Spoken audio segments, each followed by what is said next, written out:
You go back? We have been doing this shit for ages and he still doesn't know how to take it right. Trust me. That's it. I got you. My man, he collapsed with the kick. That's what I was doing. That's the way he didn't collapse during the sun. It was the kick. He's not even in his fucking chair when he gets in this fucking thing. He's not even in his fucking chair. Yeah, but he thinks, oh! There he goes. Both matches without the wrestlers were in the tape. And on that note, everyone, it's your friendly neighborhood. I stay loose, I stay hype. I stay loose, I stay hype. I stay loose, I stay hype. I could do this all night, cause I do what I like. Yeah, I do what I like. Yeah, I do what I like. Sipping goose, sip is right. And I go with the flow. Yeah, I go with the flow. Yeah, I go with the flow. Cause I know I'm the show. In the zone, here I go. In the zone, here I go. In the zone, here I go. Yeah, they know I'm a pro.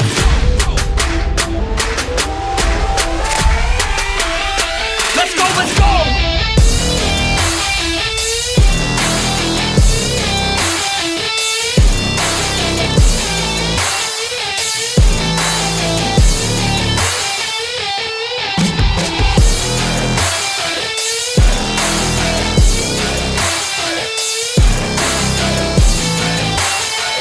Yeah! Let's go! Here I go, I get lit, I get hyped for this shit! That's right.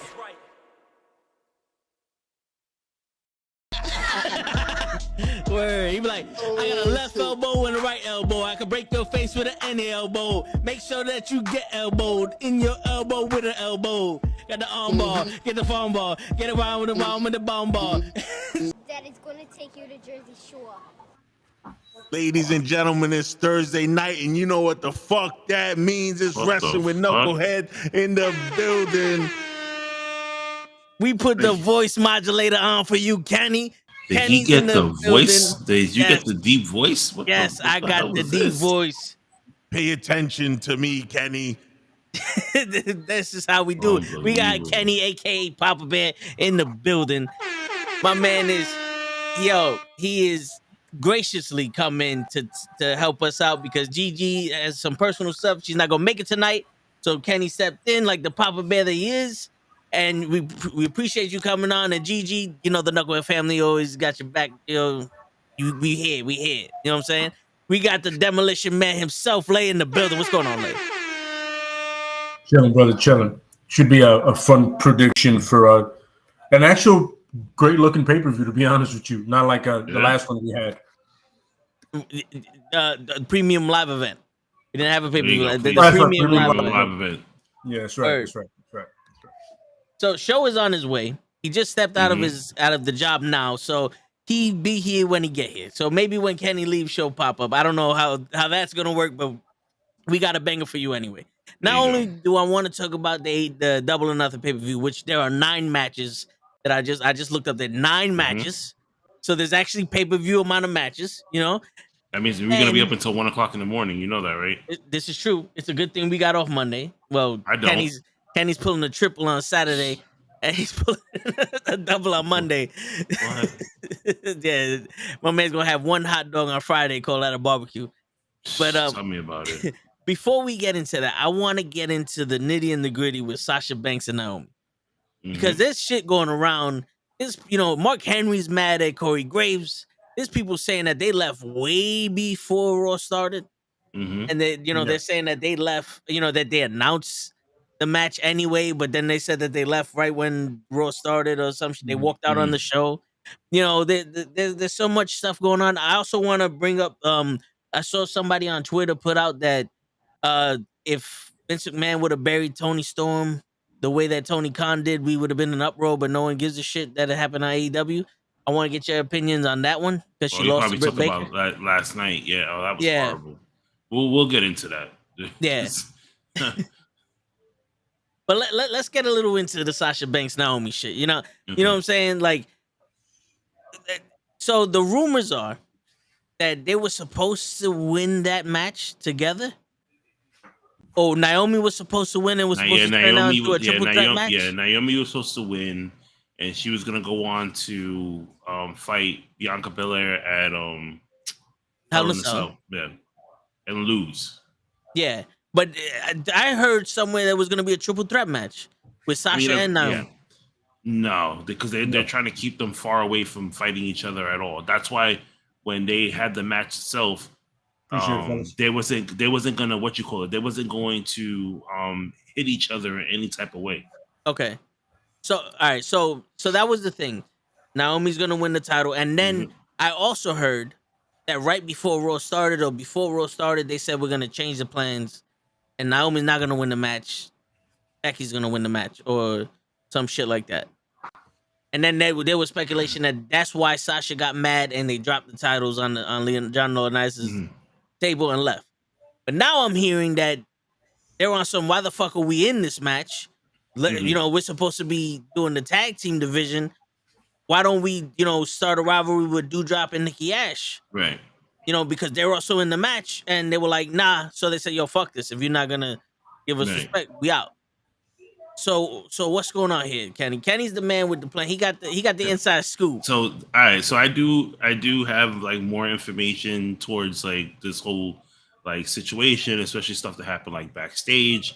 So originally, the original plan was they wanted them to come in and do the main event match, which was a 6-way match that they had. From there, they said that Naomi was supposed to win. She was going to go on to face Bianca Belair, and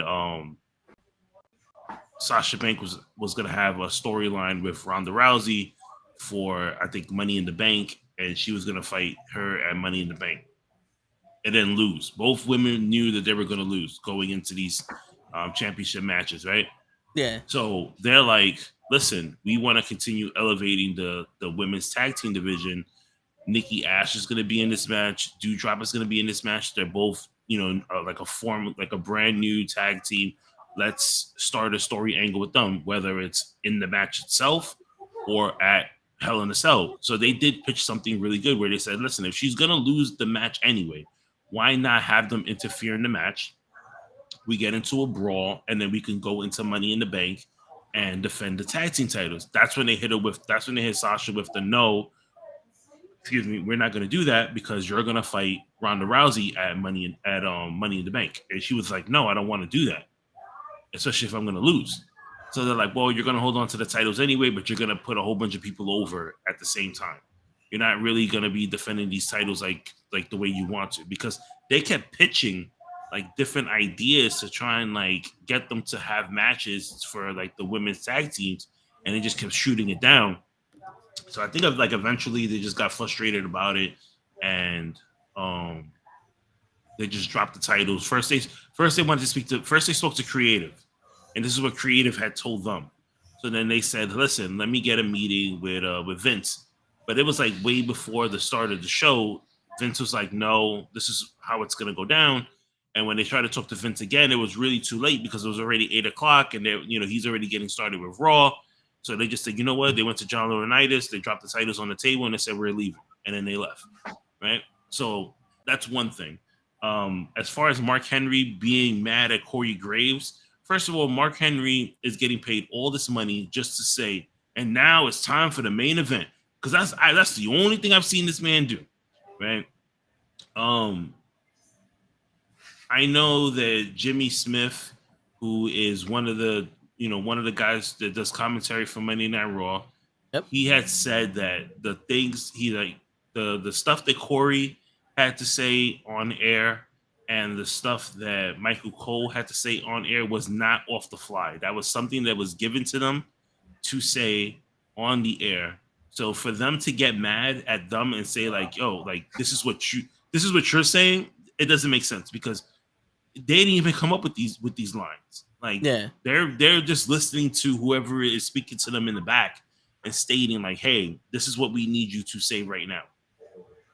So he's just doing his job. Yeah. Just like when Michael Cole was just like, oh, they disappointed all of us. And everybody got on, I mean, even I got on Michael Cole and I was just like, well, I was just like, really? But then you go on Twitter and I'm like, well, WWE, like, they didn't disappoint me. They probably disappointed you because they didn't go out there and do what you told them to do. Like, shuck and jive. Like, the freaking, like, this ain't back in the day. Like, I'm not going to paint my face black and shuck and jive for you. You know what I mean? For for a handshake and a smile, you know? Yeah, no, yeah. And I do believe that that was Vince or whoever is telling them to say that because, but what I don't understand is this. It's like these girls walked out, whatever the case may be. If you're supposed to be a company, why would you like paint this ugly picture of these girls? Knowing damn well, and this is the answer to Harris's question, knowing damn well that Sasha and Naomi will be back at some point. And you're gonna push Sasha to the fucking moon like every time she comes back. And she's gonna be the main event status or champion again. And Naomi probably gonna be in a championship picture because she always finds herself in some kind of main story or championship picture. Right. You know, because I said this last week, or I said this on Raw to you, is like Naomi and the Four Horsewomen have the best fucking luck when it comes to their careers. Every time something gets stale or they don't have anything for them, two of them, Charlotte and Sasha, walk out and the other two get hurt. Yep. You know, and they just take Naomi off of TV completely. But the thing about it is, like, the way WWE is in general, like, to me, I feel like this is like the Austin effect, right? So 2022, Austin gets frustrated. He doesn't want to work with Hogan. He doesn't want to lose to Brock. He really didn't even want to do the match with Scott Hall. And he said, you know what? I have a whole bunch of personal problems. You guys are not doing anything with me. Like, you're just putting me in bullshit stuff. I'm going to leave. Right. And this was at the same time that The Rock was, he wasn't even in WWE. He was off doing movies. Yeah. Right? Supposedly, just like the way the rumors are that most likely John Cena is going to come back in June, was the same thing what they said with The Rock. Oh, he's not coming back until July. Right. And he ended up coming in May, putting himself in I think the King of the Ring and saying he's going to fight for the title, whatever the case may be. And The Rock? Yeah. No, Brock Lesnar won the King of the Ring from Test, and then he won the title from Brock at SummerSlam. Okay, because I know the Rock was he was involved in something because he cut a promo. He cut a promo and he said he cut a promo stating that if you don't want to be here, then you can leave. But this is my home. I remember him throwing the beer at Vince from the ring, and and they kept talking about Austin taking his ball and going home. Yeah. They kept driving that in to have the fans turn their back on Stone Cold, which only made the fans love Austin even more. Yeah. And that's what's happening now. Oh, they're unprofessional. Oh, they let us down. Oh, they did this. Oh, they did that. And the only thing that's happening is that everybody's standing behind them. I mean, you got your assholes who like, oh, these fucking bitches and blah, blah, whatever. You know what I mean? But then you have other people who are just like, yo, I'm standing behind these two girls no matter what. Yeah, no, for real. It doesn't seem like they did anything wrong. Like, everybody's like, oh, they left during the show. Who gives a shit? Toni Storm literally left right after her match. She didn't even have the match or whatever. She just walked the fuck out. Toni Storm did a house show, finished the house show, lost to Charlotte, packed her bags, didn't say anything to. She didn't say anything to Michael Hayes. She didn't say anything to Becky Lynch. She didn't say nothing to Charlotte. She didn't say anything to the girls in the locker room. She packed her bag. They thought that they were gonna meet her at the next city for Raw. Or was it for SmackDown? And she just disappeared. She went back home, and no one knew until they got to SmackDown when they said, "Yo, like she quit." Damn. Like, she bought a ticket and dipped off. Like, fuck your contract. Like, that was like fuck your contract. I don't give a shit. Like, sue me. Like, what are you gonna do? And everybody championed her. On some, well, they're not treating her right. They're making her look stupid, so she left. That's one of those. Well, I mean, that's part of the job. Mm-hmm. Like when you're sitting there going, yo, I'm tag team champion. And I've always said Sasha and Bayley lobbied for those tag team titles. And they fought hard. Like those are their babies. And if you're going to cherish a champion, like your champion has to want to be champion in order to make that title important. In my eyes, I felt like Sasha and Naomi just proved that title is more important than their own single success right now. Exactly. And them slandering like, oh, they left. It's just like, yo, you don't give a shit about these girls, and you don't give a shit about these titles. You know what's funny? It's how they said they said it last Friday, and they didn't mention any of this. Really, they didn't give you any more details on Monday when Michael Cole said like, hey, we're gonna have a tag team tournament to crown new women, new tag team champions. And I'm thinking to myself, and I was saying this on another show earlier today, where I said, "Who do you have for this tournament?" And the guy couldn't think of anybody. He was just like, "Oh, Carmella." He was like Carmella and Selena Vega. I said they're not even a tag team anymore. They hate each other. Yeah. So why would you put them together in a match? So all right. So I can think of 3 tag teams. Go ahead. Doudrop and Nikki Ash. Okay. Natalia and Shayna Baszler. I went with that one. And Carmella and Zelina Vega. Okay. Those are the only 3 tags that I see now because Liv Morgan and Rhea Ripley's done with. Like, unless you're gonna put what's her name? The woman's right. I forgot her fucking name. She just came back to Raw. Lacey Evans. Unless you're gonna put her with someone. Ooh. That's what's breaking my brain. It's like you don't have enough women to have a tournament. So this is what I told him, and I want to get your opinion and see what. I'm taking over. You better not show up either. I'll make sure to block you. And you guys are gonna and most likely see if you guys agree with me on this one. But I don't think they're gonna have a tournament at all. Yeah, I don't think so. What's gonna end up happening is if they do have a tournament, you know who they're gonna give it to? The Bella Twins. I could see that. I could see that. You know who they're gonna go up against? Shayna Baszler and Natalya, because Natalya has history with the Bella Twins. Yeah. I can see that fuckery. Not for nothing. In all honesty, I kind of feel like Becky Lynch and Charlotte are gonna be in this shit somehow, like a tag team. They can't. They can't get along in real life. I know, but that's what I'm saying. I kind of feel like I would. To be honest, if I was gonna do a tag team, I would do that just to build up anticipation. Charlotte is, if Sasha and Bayley come back, it'd be Charlotte, Sasha and Bayley. Is she about to get married? Yeah, Charlotte's taking time off. She's gonna be gone for the next couple months. Who's to know when this tournament happens? It's not gonna happen though. That's what I'm saying. Yo, Lay, you've been talking this whole time, but I want to get your opinion on this situation. Yeah. No, I mean, we know this company. This company has great for the moment you disagree with them, they bury you under the bus. I mean, look at the Warrior thing. They made a whole DVD burying this dude. They legitimately made one, and then because it's pro wrestling, you never know the right money, the right check, the right time. All of a sudden, you're taking it all back at a moment's notice, right? And the thing is, between Sasha's star power and Naomi's potential star power, it's like they're gonna bring those eyes. You know what I'm saying? They're gonna bring the eyes, especially Sasha, because she did the Star Wars thing and she wasn't that Super Bowl commercial. Whenever she comes back, she's gonna bring back those fresh eyes from whatever she was doing. Like, WWE superstar, they're gonna make sure they say WWE superstar first. Yeah, you know what I mean? Yeah. Like, also come back to watch our product. But the problem is, why would I come back if the moment I'm telling you, like you said, Bayley and myself push for these titles, right? To make a brand new division so you can have some more women on both shows. And that's the thing with the title is they can be on both shows. The moment we pitch you ideas for that, you shoot them down. So you giving me a reason to come back? Yeah. You're really not, honestly. Like, there's no reason. You know what I mean? Like, look, I'm with Kenny. They said we're going to unify the titles a long time ago, and they finally did it. And the only reason they did it, that was a last-minute thing, by the way. They decided literally, I think, an hour before the show went on the air, like, oh, we're going to do it this Friday. We're finally going to do it. Yeah. Really? You said 2 months ago Roman ripped up the contract. The Usos weren't pissed about it. So where exactly are we going with this? What are we doing here?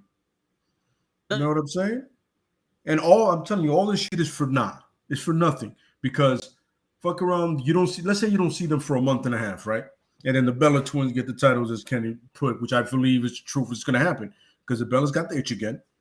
And you know how they love to, if you're like anywhere near the Cena Bryan radar, they bless you. They take care of you. You know what I'm saying?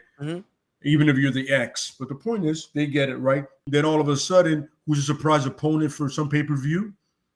Naomi and Sasha. After SummerSlam. Naomi, after Sasha's done filming The Mandalorian or whatever or something else, she appearing and then Naomi's possibly doing the same thing with a hookup from Sasha. They come back. Those fresh eyes are back. All of a sudden, they have the tag team titles, and we're back to square one again. Yep. It's a never-ending cycle with this shit, bro. Yep. But not for nothing. They're smart, though. You know why? Because now they got the whole summer off. It's true. And if you know anything about Hollywood, in the summer, was you have a lot of good projects are done in the summer because availability and weather wherever you're going. Then after that, your movie drops in the fall, and you go back to work.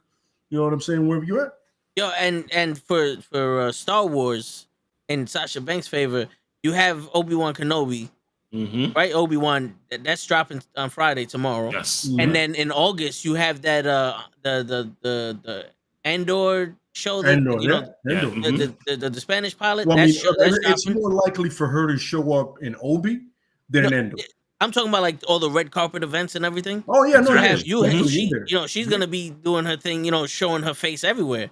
Like she does have that star power out of the WWE right now. It doesn't, it helps a lot that her cousin's fucking Snoop Dogg, but she didn't get here off of that. You know what I'm saying? But right now, she's one of the most popular females in wrestling.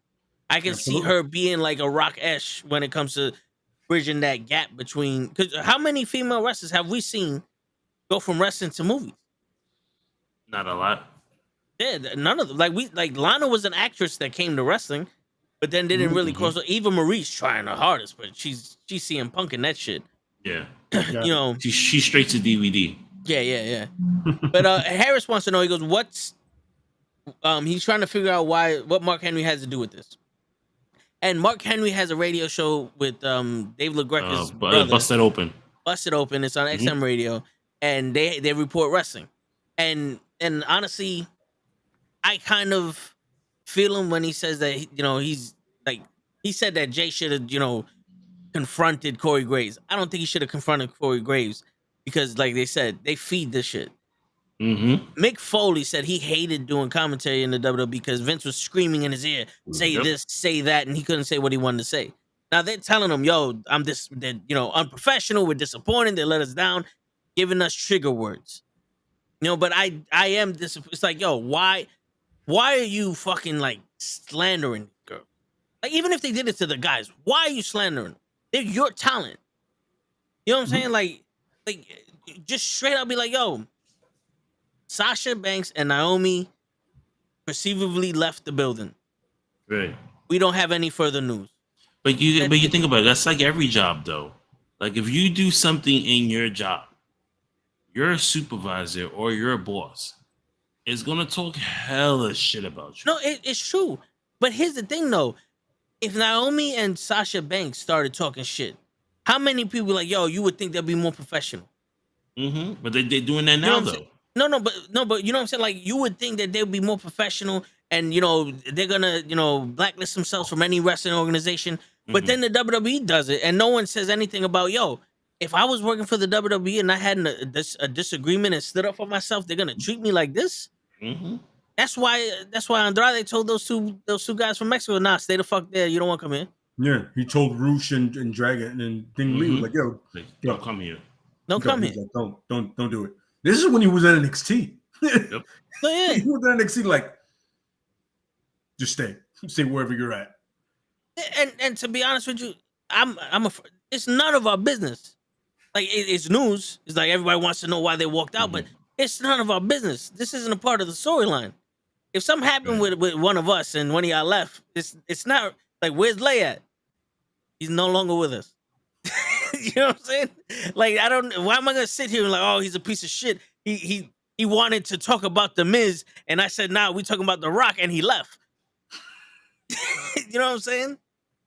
Which speaking of The Miz, we got this new segment on the show, and I'm gonna challenge Lay.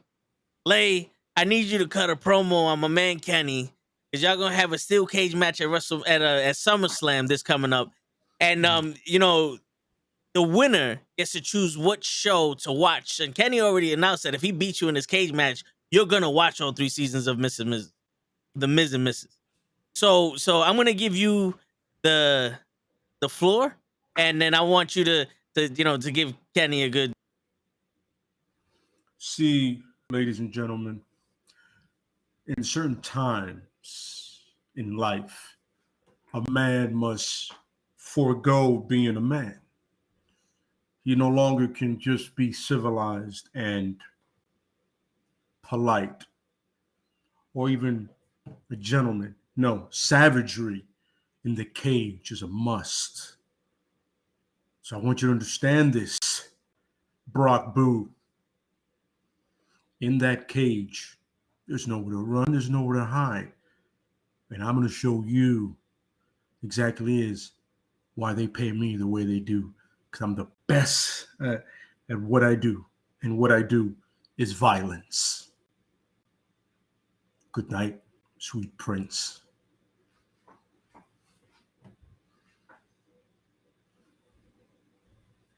Oh shit, Kenny. He done called you out. He's got the cage match. Oh, we're gonna have to wait. We're gonna have to see what Kenny gotta say now. I don't damn, you putting me on the spot here. I don't have anything to say, man. All right. Listen, I put Lay on the spot. All I know is this. Okay, that at the end of the day, no matter what you do, all right, I'm going to be the better person. I'm going to be the man. I'm going to learn from the history of everyone that follows the Miz. And you know what I'm going to use? I'm going to use my smarts. I'm going to use my brain to get me out of this situation. I'm seeing people in the chat right now calling Lay Jake Roberts. But we all know what happened to Jake the Snake Roberts at King of the Ring. He got his ass whipped and he got hurt by Stone Cold Steve Austin. We all know what happens to The Miz every single time he gets into a cage match. He wins. For Christ's sakes, like, the man is a 2-time WWE World Heavyweight Champion. He main evented WrestleMania with John Cena, and this time around, me and Lay, June 6th, we will be watching The Miz and Mrs. So tune into that one, June 6th. And that's all I gotta say. Thank you so much. And there you have it, guys. Tune in to SummerSlam for the epic cage match between Lay and AKA Kenny the Papa Bear. Uh-oh. Oh, that's cool. Man, Russell, come on. So Kenny is not good at the promo. He better as a tag team specialist. Nito Brown vibes up, Kenny. I never said that I was a specialist in promos. I'm so sorry. That is not me. I am not the Paul Heyman of promos. I leave that to Lay. I am more of I'm the smart man out of the group. I get myself out of situations, and I guarantee you that when June 6th comes, Russell, you will see Lay on the screen with me reviewing The Miz and Mrs., and you're going to be asking yourself what happened. That is all. Yeah, I'll tell you this though. I did mention in our HBK chat that I wanted a segment where surprisingly everyone's gonna cut a promo on you, Kenny. I remember you saying that. Yeah, I remember. Yeah, I don't remember. And the funny thing is, the first thing that I thought of is I'm trying to do different promo styles, and the first thing that came to me was the Jake the Snake. Wow, at least I show up. I don't want to yell or anything like that. You know, it's one of those things. It's not as poignant if you're yelling and screaming and lost your mind. Yeah. And when you make it a point to be understood that it's forget about being a human being. This is about blood and guts and all that fun stuff. Except it'll be a good match in blood and guts, and you won't see the cardboard. Word. I got you, Jack. I got See, I even made the graphic for the promos. You know what I'm saying? This is the old school WWF logo. You know, I put the knucklehead. I'm looking at the back. I'm seeing it. I'm like, okay. Listen, I may lose. Like Mean Gene should have been next to us on some. Yeah. Listen, I may lose. Listen, check this out. I may lose 3 times in this promo battle because you, Gigi, and Lay will beat me. But at least I know that I'll get that victory off a show. You know why? Because he will never show up. He'll never show up. That's what it is. Yeah, no, that's true. That's true. Take it easy, Randy. He'll have an entrance, but he won't show up. Later, Randy. Yeah, R.I.P. Ray Liotta. Yeah, I was so shocked about that. Yeah, that threw me off. Yeah. I know a bunch of people watching the Goodfellas right now. No, yo, for real. I'm definitely For gonna real. watch the Goodfellas tomorrow. I'm gonna watch. I was telling my lady, I'm gonna watch Unlawful Entry. People forget how he was a psycho cop. Yes. People forget about that movie. That's Yep. a low but that's a low key classic for him. Did you see the TV show he was in with Jennifer Lopez? Was it Blue Steel? Blue? Yes. I was. That You know was- what? I I don't worked watch- that. I I don't worked that watch show. anything with Jennifer Lopez. Yo, first off, Jennifer Lopez did I, and you see booty in that. I'm gonna refer to Ray you to Jenny Liotta from was the great in block, that. and I'm gonna Yes. stop talking. I'm gonna All right. refer you to Jenny from the block, and I'm gonna stop talking. Hey man, Jenny from the block got a booty. No. That wasn't the block. That was South Miami. Don't come with that shit. You're from the Oh, Bronx. You should be upset about that. I'm upset. I'm not even from the Bronx. When I saw this shit, I was like, is that Miami? Oh, she know because if she'd have been on the block, it'd have been over for her. It's only that's safe true. in Miami. It's only This is- safe in this is true. Miami. You know what I'm This is saying? true. This is true. Shit. I think she would have got robbed. Somebody would have been like, that equipment would have been gone. Oh The yeah. camera equipment, yeah. Oh yeah. She would have had she'd have been like, I'm still Jenny from the block with all of her fucking bodyguards next to her. She better take that shit Oh, to man. Wilson's Yeah. one. She'd have been like, I'm not from here no more. Fuck that. I'm gonna do this shit in Miami. But all right, yo, a It's a serious good one tone. too, yeah. Copland is Ser- a real good one too. Sorry. Yeah. Somebody No. said Copland. No, it's all good. Serious tone. Jeff came up with a question. It's not about wrestling, but he wants to talk about the shooting that happened in Texas. Oh. And I'm hearing some more news that the cops just stood outside and let it happen and just went in and got their own kids and just came back out. And Yeah. like if that's fucking true, then those cops need to be arrested. And apparently the dude No, shot but one 12 of- times outside of the school Yeah. before he went in. But so but that's one not of the warning one of shots. the That's yeah, like, but one of the but one of the victims that was there, their dad was trying to get into the building, and it was because he was helping other kids get out. Yeah. So I mean, I don't really think that the news is gonna paint whatever people are gonna throw out, different reports out there. Yeah. It's sad though. I mean, like I told you guys in the chat, like my kids, they're the same age as the kids that they got shot on Tuesday, and it's something that you take, very serious, and you try to cope the best way you can. Is it scary to send your kids to school now? Yes. Is it scary for you to walk out your apartment? Look at what happened in Buffalo. I go to the supermarket all the time. My mom goes to the supermarket on a daily basis. You know what I mean? And she lives in the Bronx where two kids got shot. Two kids got shot not too far away from where she lives. So it's we're living in a world right now where everybody just doesn't care. Like we transitioned ourselves from having a president that was fucking a psycho in my eyes, and all his followers was just like, yes, this is our leader because he's the leader of the free world supposedly, and now he's gone, and you think like, oh, it's cool, and like all these people are just one by one coming out of the woodwork. And you hear reports of everybody saying like they need to have tougher gun laws, and it's true. Because somebody asked me, it's like, yo, how is it that these people are getting like all these firearms? And I'm like, it's easy because you can easily just go and drive to another state, show your ID, and get the guns. And there's no 2-week, month wait. Yeah. There's no background like checks. evaluation. Yeah, there's nothing. Yeah, no, there's nothing like that. I mean, there's nothing that could.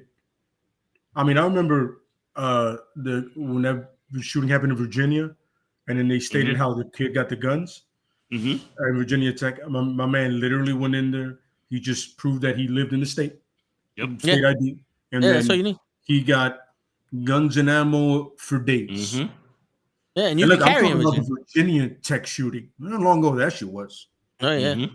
And still to this day, we have the exact same problem, just with different people. Yeah, can I run something by you guys? And I'm not taking the blame off of the government because they really need to fucking do something. But I honestly think that this whole shit of that whole don't be a bully, be a star shit, trying to get people to talk shit out, and this new way of thinking to raising these kids is not working. Because back in the day, if I would have went to my uncle or my pops and say, yo, some kid is bullying me, first thing they would have did was go straight up to him, punch him in the fucking face, and fight him. That's how you stop a bully from bullying you. Mm-hmm. Because nowadays you expect this kid that's getting bullied to tell someone, and the only thing these people are telling these fucking kids that are getting bullied is we can't do nothing about it. Mm-hmm. So now what? I can't. Like, I'm too afraid to fight this guy. No one is giving me the courage to stand up for myself. And when I tell someone, they can't do shit about it. I gotta take shit in my own hands, and it's gotta be the extreme now. Because they pass any logical fucking reasoning for this shit. I told my son, and I told both my boys, and I told my sister, and I said, if anybody ever messes with you, you punch them right in the face. Absolutely. And I told my sister, if anybody messes with you, you kick them in the dick. I don't care. Yeah. If you get in trouble, have them call me. Yeah. That's it. Yeah, it's funny. I remember there was the actor Daniel Craig goes, if my son punches your son in the face, believe me, he's done everything possible to avoid it. He's like, yo, dude, let me leave it alone. And I was telling the same to my lady. I go, I go to school for the kids, our kid and everything. And I'm going to sit there and go, listen, I know for a fact my kid didn't start it, but I'm happy my kid ended it. I want to understand how that happened. How did it get from the point that he's telling me that they told four different people, 4 adults, and nothing happened. That it had to get resolved by his or her own hands. Let me say something. Somebody explain that. I'll wait until you finish. I have a story. Somebody explained to me how this rotation happened, went through all these channels, and on finally the fact that he had to do it, or she had to do it, or they both had to do it. I'm like, yo, there's no way I'm going to sit here and accept your punishment from them protecting themselves. Yeah. When they try to go through the right channels. At the end of the day, I want them to make sure they come home themselves and they have their own self-respect, that there's no point nobody can mess with them. You know what I'm saying? And if you think about it, because the last time that happened, somebody got punched in the face. Yep. Yeah, I got to rethink that. Yeah. That's all I want. Yeah. You know I was at, boom, let's go. So people know how my son is. My older son, he's a tall kid, but he's very sweet, gentle, unless you piss him off, right? So I was at work one day, and my wife calls me and says he punched some kid in the face, right? So I was on meal, and I'm with my coworker, and my coworker knows my son very well, and I say, hey, my son just punched some kid in the face. He was the first thing that he came out of his mouth was, what did he do to your son? He said, because I know your son. Your son is not just going to hit somebody just to hit them. He's like, what did he do? Do we need to go to the school right now? I was like, no. Apparently, the teacher already took care of it. So the kid was bothering him. He said something to him he didn't like. He said, leave him alone. He kept on, punched him in the face. But the thing about it is, my son goes and apologizes because he was eating those the Takis. Right? So you know how it gets on your hands? Mm-hmm. When he punched the kid in the face, it caught him in the eye. So all the Taki dust caught him in the eye. It's like, what happened? But the teacher goes, we were shocked when they said that he punched him in the face, because he was like, we know how your son is. Like, your son is so sweet. Like, he's just not going to hit somebody just to hit them. Because the kid was like, oh, I didn't do nothing. And the teacher just looked at him and was like, no, that's a lie. Because this kid is not going to hit you for no apparent reason. Yeah. Like, Yep. And that's another thing. The school, you have to know the kids you're dealing with. You know who's who. You know what I'm saying? And a lot of times you can just meet a parent and realize that kid's going to be a douchebag. Let's be real. Because your kids are the douchebag and assholes from family. It's a family thing. It literally trickles down to the kid. And you see it right away. You see somebody goes like that, you're an asshole. So your kid's going to be an asshole. And it's not even the kid's fault. It's not the kid's fault. He's like, he's such a douche because you're such a douche. It just rubs all over the kid. You know what I mean? And look, the people in Kenny's son's school realize, like, yo, I don't know, that doesn't sound like him. That's uncharacteristic of that kid. What happened? I need to dig into this. Now, if the kid is every other day swinging at people, nobody's going to dig into it. They're going to be on some, it's Tuesday for him. This is what he does. Yeah. You know what I mean? Yeah. You know, I honestly think that like with the situation with the 11-year-old girl that died in the Bronx just by standing on the Yes. corner and Yes, shooting. yes. I honestly think that there should be no court system. Like, we know for a fact these guys shot at each other and killed this little girl. Mhm. There should straight up be like some fucking Middle Eastern shit. Tie these motherfuckers up and let the family go at them.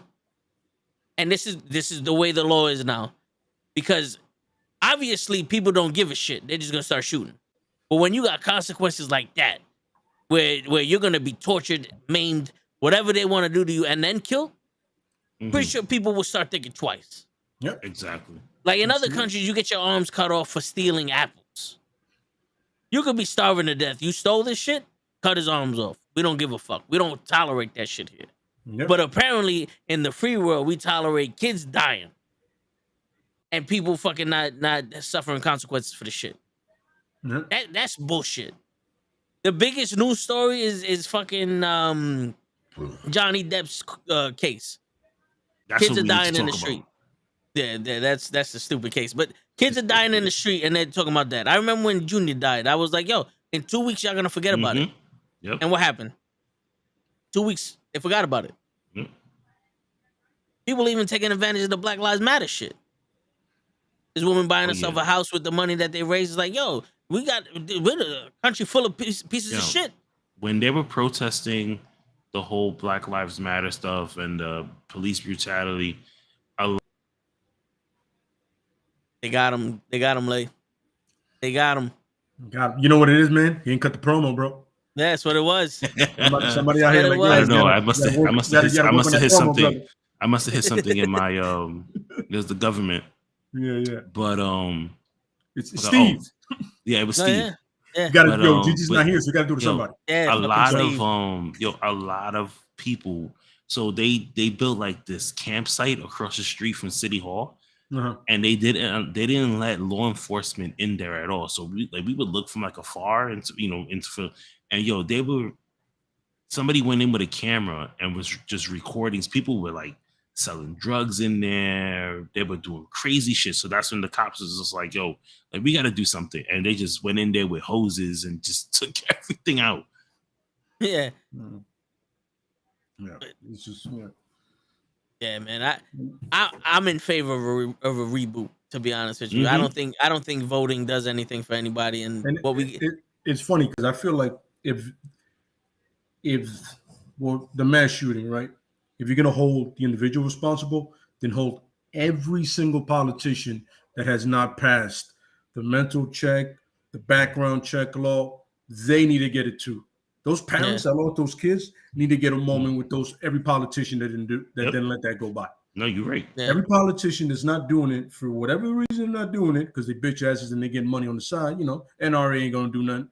NRA got their money. The parents need moments with them too. And I'm not talking about a civil conversation. I'm with Toe. I'm like, yo, put them in a room, give the family some bats, some clubs, and let them go to town. Yep. They're not gonna listen. Those politicians are not gonna do anything. Absolutely. Until it happens to their kids. Absolutely. Until it happens to their mother or their wife, or they don't give a shit. Absolutely. Yeah, they don't give a shit. I don't know if Ted Cruz has kids, right? I don't know if he does. I don't know either much about Ted Cruz, but I would love to get 5 minutes alone in the cage with Ted Cruz. Yeah, right. I would lobby for that shit all day. Yo, Jake Paul, you want to make a fight, bro? Get Ted Cruz, me. I'll throw hands with that dude any day of the week. I hated his response where he said, he's like, oh, we could just have more, we could just have people like arm the school safety people. No, you're just making more of a target. You know what the crazy shit is though? Hold on, my bad. You got a bunch of unemployed veterans, right? That are qualified enough to defend the country, but they can't defend your kid's school because this is a sad part. This is where we're at right now. Yeah, this is the option you're leaving us. You know what I mean? Yeah. It has to be paramilitary in a school.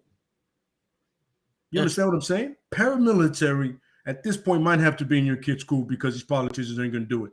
So you might have to do it yourself also. I mean, the tuition for your kids' education might have to include a security bonus. Yeah. And the crazy shit is like, you're going to put more guns in this fucking school? Yeah, that's the thing. You got someone coming in shooting, and then you got someone shooting back at them. These kids are running around everywhere. You got the potential for more kids to get killed. Absolutely. Because now the bullets are coming both ways. Yeah, bullets have no names. That's an old adage, and we've said it for years, and everybody in the hood knows this. Some people, our country folks don't really know like that, but anybody that lives in like Chicago, New York, even LA, certain places, that bullets got no names. Once you start shooting, it'll cut down. They'll cut down anybody and everybody. You remember, the police office. Remember when that guy had the guns in front of the Empire State Building and they were firing back? The police officers shot 11 fucking innocent people. They were just bystanders. Some dude tried to shoot a dog and ricocheted off the fire hydrant and shot another guy. It's like, we don't need more bullets and guns in the situation. Look at the 11-year-old in the Bronx. Yeah, she wasn't a part of that. She was just walking with her family. She wasn't gang banging. She was going home from school, son. That's all she was doing. Trying to get home. It's fucking, it's ridiculous. Yeah. There is no accountability for people who's supposed to be running this country, running these states, running these cities. No accountability for none of that shit. And my favorite thing is now when it affects these states where all the gun laws are lax. You know how hard it is to get a gun in this city? Let me say something. Let me tell you something. It's hard as hell. I have to. So every year I have to renew, even though I'm, an active officer or whatever. Like I have to renew my credentials with the city, right? And even though that they have everything there, I still have to provide like all this information. Have to wait for them to verify everything, because if I say if one thing is off, like I can possibly get suspended. Jesus. I'm saying, like in the thing here, from when I tried several times, it's a $800 fee, right? And you don't get that back if they shoot you down. Yep. Then I've heard that every 2 to 3 months, you need to bring the weapon into them to make sure it hasn't been fired, and you have to keep it in a lockbox, separated from the bullets. Once you have it, yeah.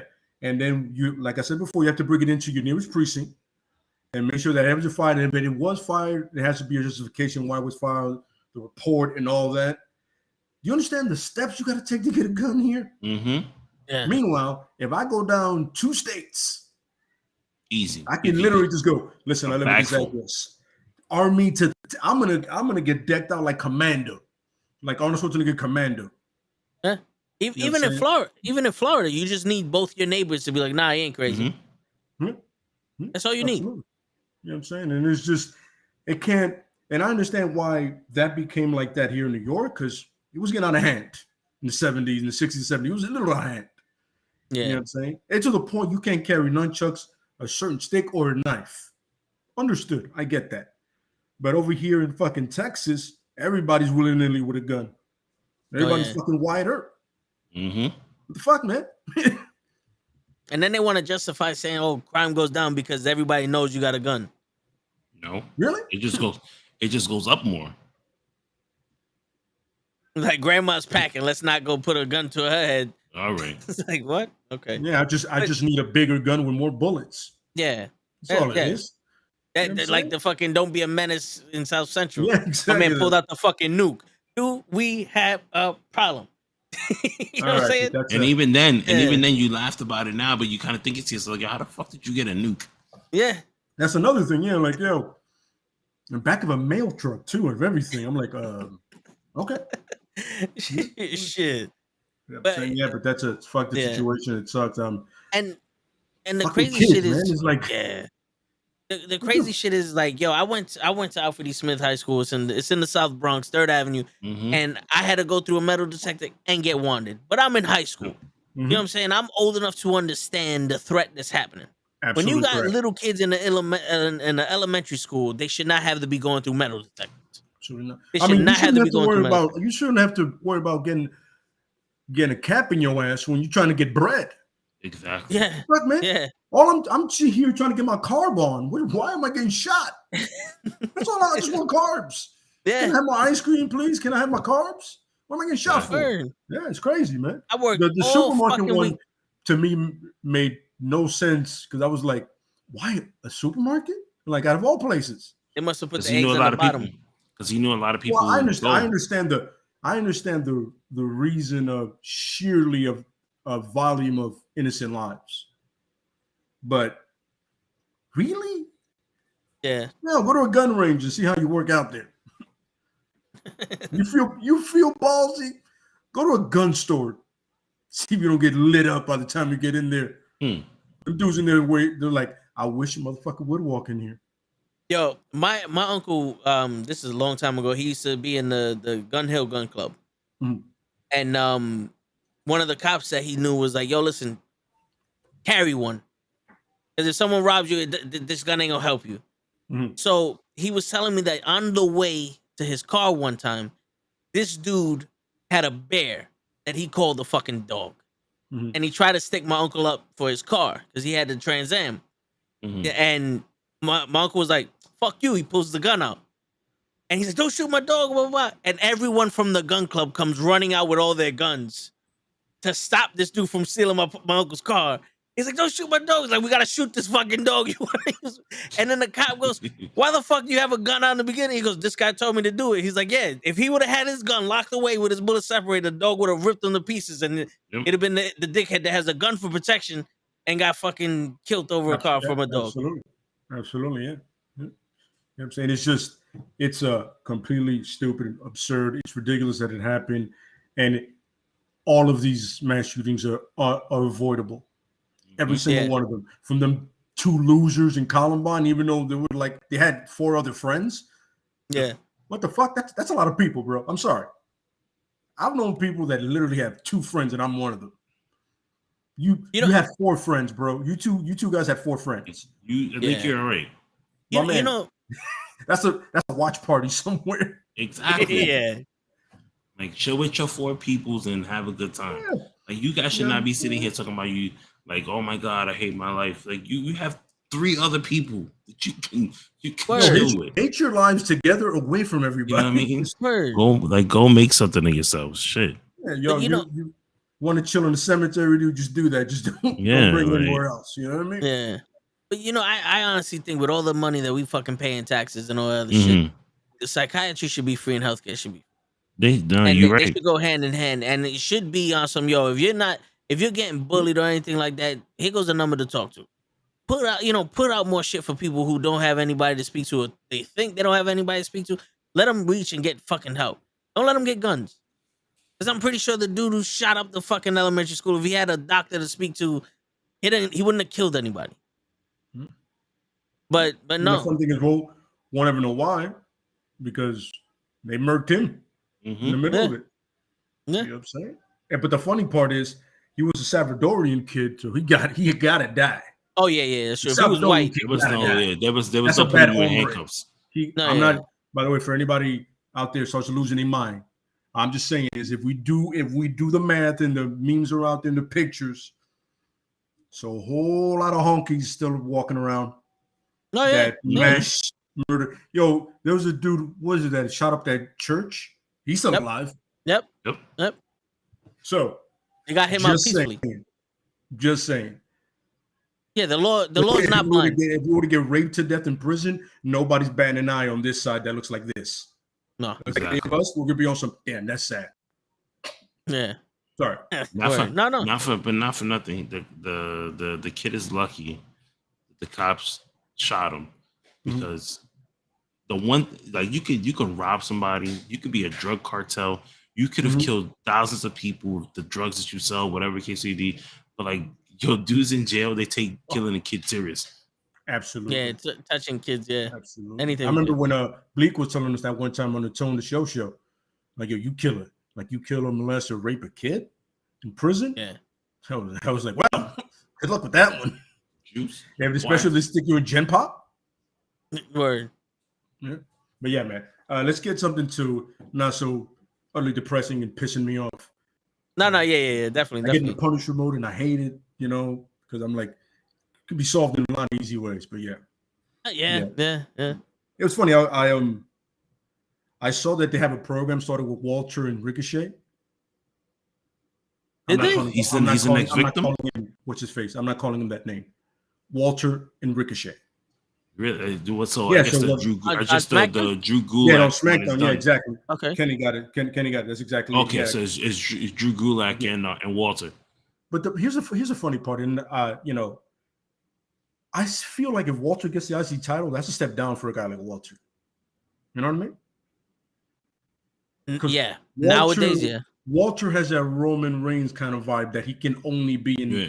the title picture. You know what I mean? Yeah. Like But- he only But like do to you- me, that's what I see him in. That's it. Yeah. You know what I mean? Like But do you want Walter to be caught in the whole tribal chief? Well, no, my thing is, makeovers? you know how Roman isn't going to be around much, and he probably has a Hollywood role. That's why they're doing this. He probably has a movie coming up somewhere, and that's obvious. If you don't see that, you're an idiot. And I'm not taking that back because it's the truth. It's obvious. So as less time, that means either movie or family or both, and it's probably both. But I can. It's one of those things. Like, let's say when Roman does step away to do a movie, where he has to be there consistently on the scene and the Rock schedule. You know what I mean? Yeah. With that somebody like Walter that we haven't seen as champion. No, that's the kind of thing. And hopefully, hoping so hard that Big E comes back and is able to wrestle again, it could be a Walter Big E kind of thing. You know what I mean? That would That's be a fresh as it gets. That's as and fresh the as it gets. contrast. They're so exactly. they're so different from each other. Yeah, the charisma of Big E versus that just stern wall thing of Walter, but yet there's an innate, really relaxed charisma about him. You know what I mean? Yeah. Really, And I got really calm. You know what I mean? and I had to go Big and E check. is fucking tough as shit too. Yeah. Don't get fooled with Big E. Big E is tough as fuck. Oh no, you're not understanding me. I'm talking to the people out there. I used to love the 5 count. Yeah, In NXT, I was a huge fan of the 5 count. Oh, you know what I'm me saying? too. I remember he looked at me and goes, 3? Keep going, bro.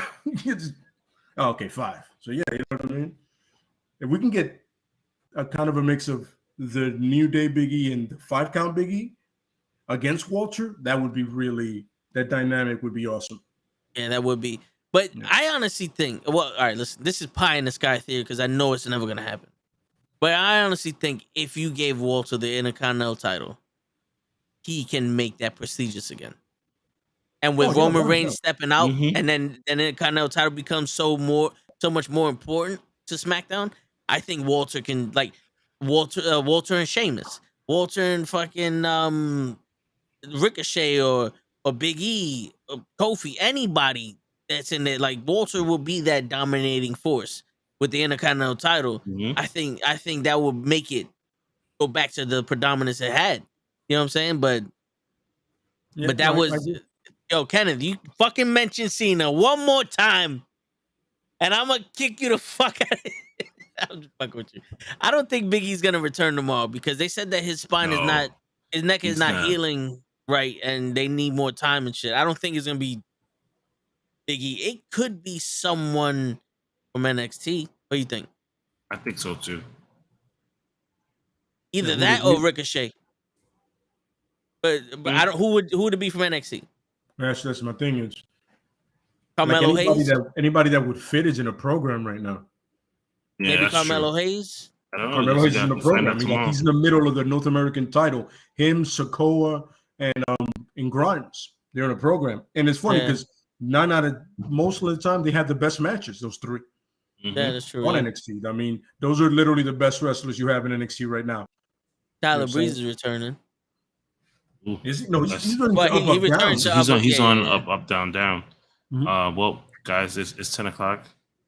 All right. Appreciate you stopping by. Bid you an adieu. Yep. And be out. The Hopefully next time shows up. Next time, do your homework for an impromptu promo, Kenny. All right? I'm just gonna hire somebody to do my promos for me. He's gonna have a ghostwriter. That's really $1 Million Man ish. Word. Later, guys. All right, bro. Please, bro. Thanks for stopping by, man. All right. Appreciate it. But I would love to see maybe Ricochet with them. But then again, that wouldn't be something you need to fucking make big news about. Well, Ricochet. you could make it a big news because he is the IC champ. So that could be the true, reason but it's big news. that's true. But when you do the big news, everybody's expecting like a surprise. Yeah, You know, that's true. it's unless they be like, oh, we got Shelton Benjamin, and it's like, hold on, wait, he's on Raw. He's gonna do something now. It could be that dude, Gable. Oh yeah, Gable Stevenson, Gable. Yeah, Gable Stevenson. It could be him. Yeah. You know what I'm saying? Like I can't think of anybody else that's big like that. I can't think of anybody else, to be honest with you. Right. Anybody it could have been like Swerve or something, but you know where he's at now.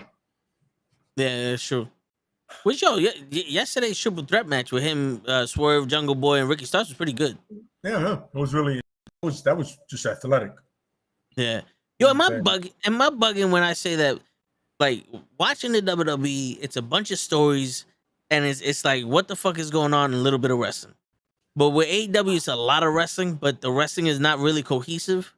It just seems like they're throwing matches together, and there's not much story. Like, I don't know what's happening with CM Punk and Adam Page, but I feel like this storyline is going so slow that when you realize that they're wrestling on Sunday, you're like, wait, already? Like, they didn't even just start. They haven't even started a fucking story yet. Well, I see the story that they're going with. You know what I mean? And then from what I'm understanding, it's leading to probably a heel Punk. I can see because he's manipulating Adam Hangman to get mad. He's like, yo, listen, hey man, don't take this personal, bro. It's like I just want the title.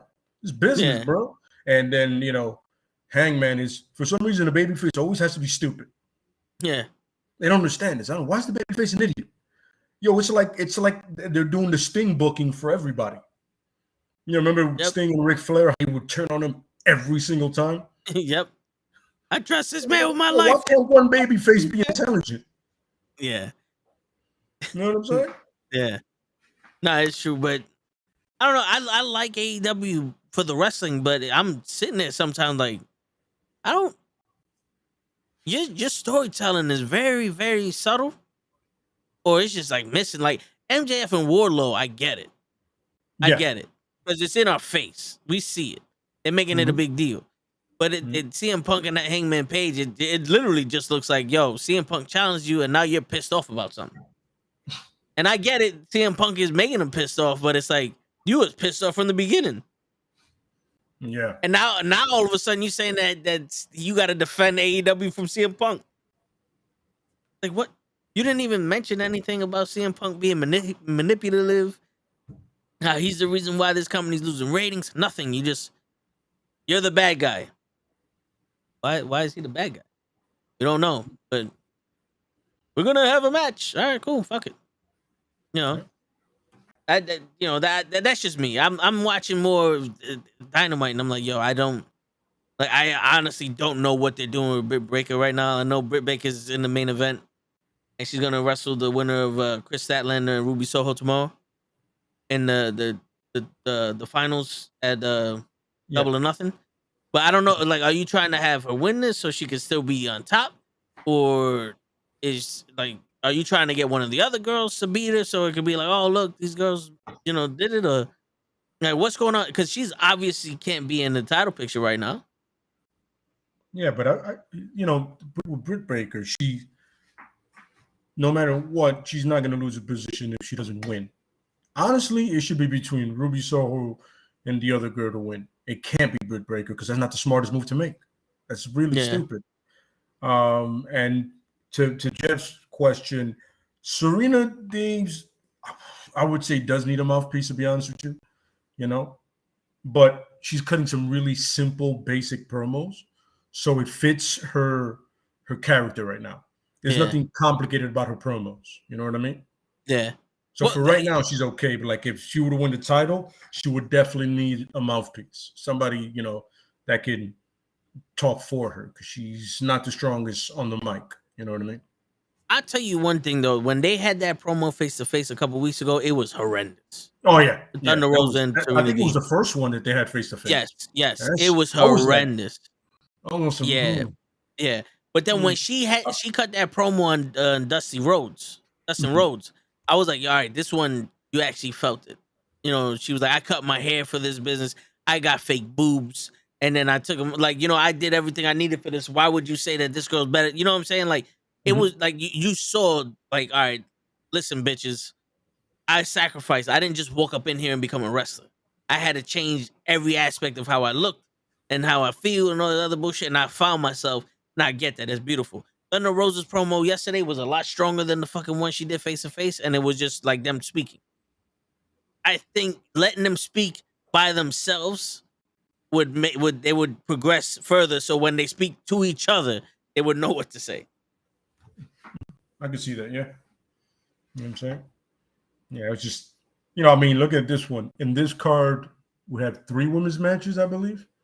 We have the TBS Championship match. We have the Owen Hart final match and the championship match, if I'm not mistaken. Yep. Yep. But it's not on this. It's not on this fucking thing that I'm looking at. They're definitely on the card though. Yeah, hold on. I gotta look up another website because that is not on the card I looked up. I saw 9 match. All right, let me see. Start time with the women's. All right, so here you go. So we got 1, 2, 3, 4, 5, 6, 7, 8, 9 matches. Yeah. So what the fuck was I looking at before?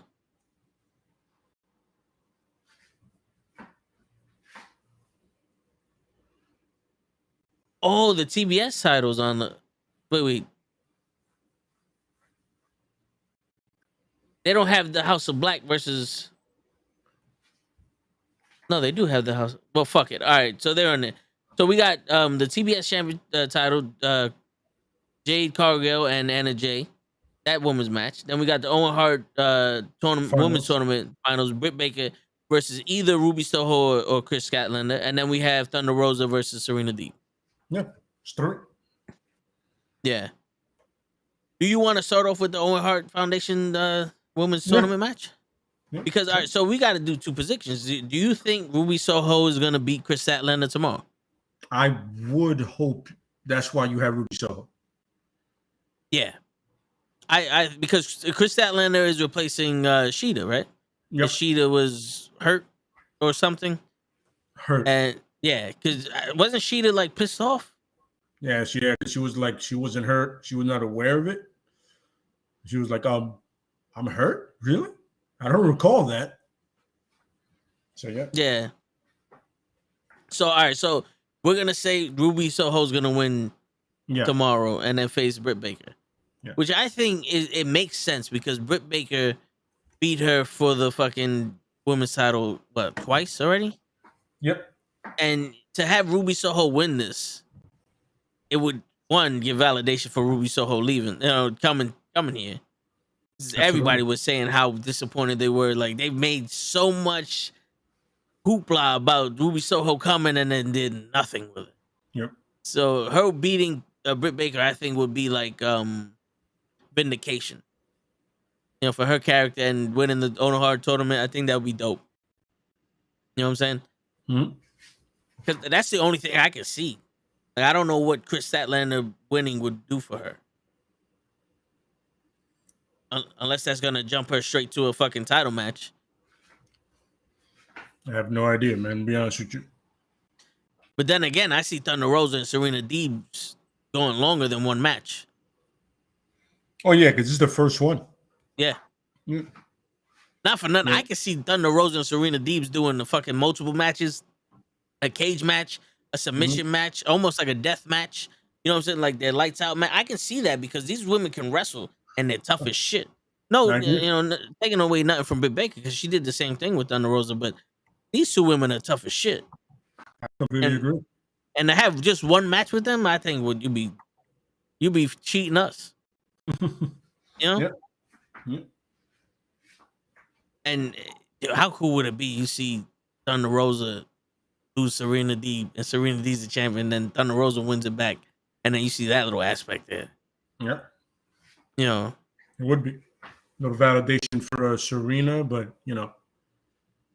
Yeah, it's like you girls are so evenly matched that any given day, either one of you can win. Yeah, absolutely. It's back and forth. Yeah, because I'm kind of tired of being able to predict who's winning. Pretty much. Based off of what's gonna happen next. I don't like. That's the one thing I hate about the WWE. It's like, well, Roman Reigns has to win this match because they want to do plans with him at Money in the Bank. Like I like the whole thing. Well, what if he loses? Yep. You know, you know what I'm saying? Like that shit. Like when Drew McIntyre lost in the Hell in a Cell to Randy Orton, everyone was like, that was stupid. Because we already knew, it's like, well, they're gonna give him a big run and they're gonna have him do this, and then he lost. It's like, what? And then immediately he beat Randy Orton back for that title. It's like, okay, so you did nothing with it. I don't know what you did there. Yeah, that stupidity I don't like. But when it's actually, the women at least, and they're going back and forth, because the one thing about AEW is that anyone could beat anybody. Yep. In the WWE, you know damn well Riddle is not beating Roman Reigns. If Riddle beats Roman Reigns, we riot. I'm sorry. I don't see Riddle at that point beating Roman Reigns. Absolutely. And he should have. Randy Orton maybe, because Randy Orton's already a veteran. He's already the guy. There's nothing new. You know what I'm saying? You just have to, outlast Randy Orton. but Riddle, nah, he's not there. He hasn't proven himself. Yep. He hasn't done nothing to be on that top level, especially with Roman Reigns being on that God level. Nah, I don't see that. So, all right. So we got Ruby Soho beating Britt Baker at the Owen Hart tournament. That's what we got. Smart booking. Yep. Yeah. All right. I definitely see that. Now going to the men's Owen Hart's finals, it's Adam Cole, baby, versus Samoa Joe. It should be Samoa Joe, but they'll probably give it to Cole, and it'll be an interference by Sanjay Dutt and that or the elite, whatever the hell they call themselves, Undisputed Elite. Oh, okay. Yeah, but it'll probably be Sanjay Dutt and Thing, and Jay Lethal. Shit, because you would have technically 5 guys interfering against Samoa Joe. Because you got Jay Lethal, the Giant, Samoa Joe. I mean, and Sanjay Dutt, and then the Elite with fucking the tag team shit. It's like, I don't know, Samoa Joe, but that match on paper is like a fucking. I think that's gonna steal the show. That should be. That's one of those that has all the potential in the world to do it. You know what I mean? Yeah. Just because of the 2 guys, and it's amazing that it never happened on NXT. Yeah, that is true. A lot of shit never happened on NXT, but that does. You know what's crazy? That does seem like that would have happened on NXT, but I'm happier it's happening on AEW. Absolutely. Especially with Samoa Joe, he's come out the gate strong. You gotta love Samoa Joe has not changed his character at all, but it fits everywhere. Yep. It fits in every organization he's in. TNA, WWE, NXT, AEW, New Japan, fucking backyard wrestling, fucking main event. Wow. Wherever he goes, it fits. Him and William Regal, apparently. but yeah, I kind of think that Samoa Joe will probably win that match. I think he'll win. I don't know why, but I think Adam Cole might be on some guys stay back here, because he's done it before. Mm-hmm. He has had honorable matches and shit. So, yep. Has Adam Cole won a match at a pay-per-view? Not that I know of so far. Shit. He might be due honestly, for one. I don't know right now. Yeah, because I know he lost the title shots. Mm-hmm. And that's the only one I really remember him having. I don't think he's won a match on pay-per-view. Nope, I think you're right. Shit. You think they're waiting for him to win a match when he wrestles Eddie Kingston? Because apparently everybody's wrestling Eddie Kingston at one point. No, I don't think so. Shit. But yeah, I see Samoa Joe winning this. I don't know why, but I feel like Well, you know what? Let me not say that because Adam Cole winning this shit would also be cool for like an Owen Hart thing. Because Adam Cole is kind of like an Owen Hart, but this one's tough. You really gotta go with your heart with this one because there's nothing on the line. The winner is just the champ, just the winner of the tournament. There's no title shot on the line. There's no one's being fired. This is just for bragging rights, and at this point, anybody can win for bragging rights. Absolutely. I'm gonna stick with. That's why I said Cole. I was like, because Samoa Joe's still the TV champion. Yeah.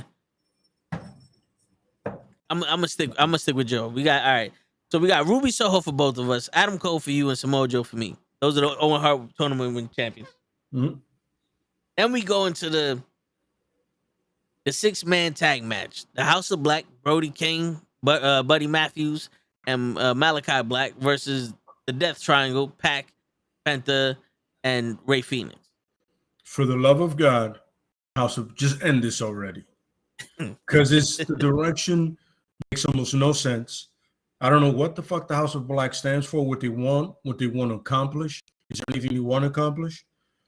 Just, let the House of Black go over and then attack somebody afterwards. The tag team champs, the TV champ, the women's champ. I don't care.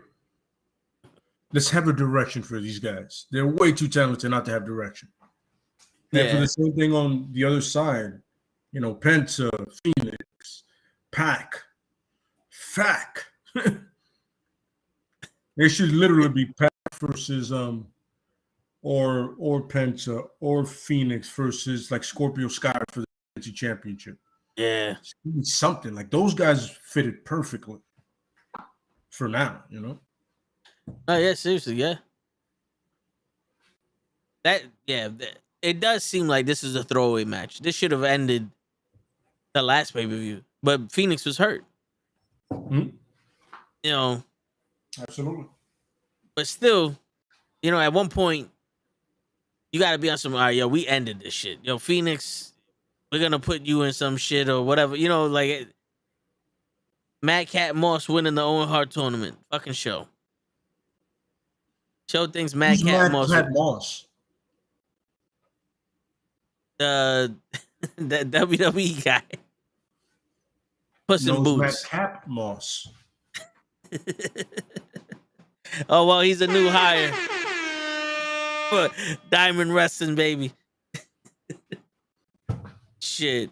Here goes a match I've never seen, but in all honesty, I'm not really enthused to see it. The Hardys versus the Young Bucks. I've seen it already. It was good, so it should be interesting. Yeah, but that was what? 5 years ago? 6 years ago? Yeah. When Matt and Jeff could move. Yeah. I mean, they cut a decent promo on yesterday, the Hardy Boys. Yeah, I saw that. Yeah, it wasn't that bad. I was like, okay, they're coming with the heat and shit. But I just don't want to see the old man Matt and Jeff. Yeah. I don't want to see both of them looking like Sting, where they're like, just give me something high to jump off of. It's funny, Sting's not even going to be on the pay-per-view. Yeah. And he's hurt. Neither is the TNT champion. Which wouldn't Kaz versus Scorpio Sky be an awesome match for the fucking pay-per-view? I know for a fact it would be. Like, even if it was like in the fucking buy-in. At least it's fucking there. Yeah. Which I want to, after we do the predictions, I want to get into Scorpio Sky and this TNT title. Because it's fucking ridiculous. But, all right, then, all right, speaking of TNT titles, we got the TBS Championship. Where did this match come from? Anna Jay and Jay Cargill. I think it literally started on Dynamite this week or last week. I recall hearing something about it like that. Like, it literally out of thin air, bro. Yeah, because when I saw it's like it did Bobby Lashley and Omos. Yeah. I saw the promo and I said, when the fuck did Anna Jay come back? I don't remember her there. all I know is Ty Conti left her in the woods, and now all of a sudden she's the number one contender for the TBS championship. I'm like, what happened? What did I miss? Did this happen on Rampage? Because I don't watch Rampage like that, but damn. At this point, that's when you go, all right, AEW, give me one fucking, rebound. Give me some news about something that happened before. Yeah, you gotta explain how this happened. Yeah. Because they're showing highlights from like the first time they wrestled. It's like, all right, cool, but what led to this? Like, what you beat her so bad that she deserved the rematch? Like, that doesn't work. She's gonna lose her way to the top. It's like, wait, what happened? Man, they do it in the other company. This is true. And AEW is starting to get another W in there. Yeah. But yeah, all right. So, we didn't. I'm thinking the Young Bucks are gonna go over with the Hardys. I think in order to stretch this out for no reason, the Hardys go over. Okay, all right. I just, to be honest with you, I would rather the Young Bucks wrestle someone else. But this is for the culture of the independent circuit. This is for the culture, so I get it.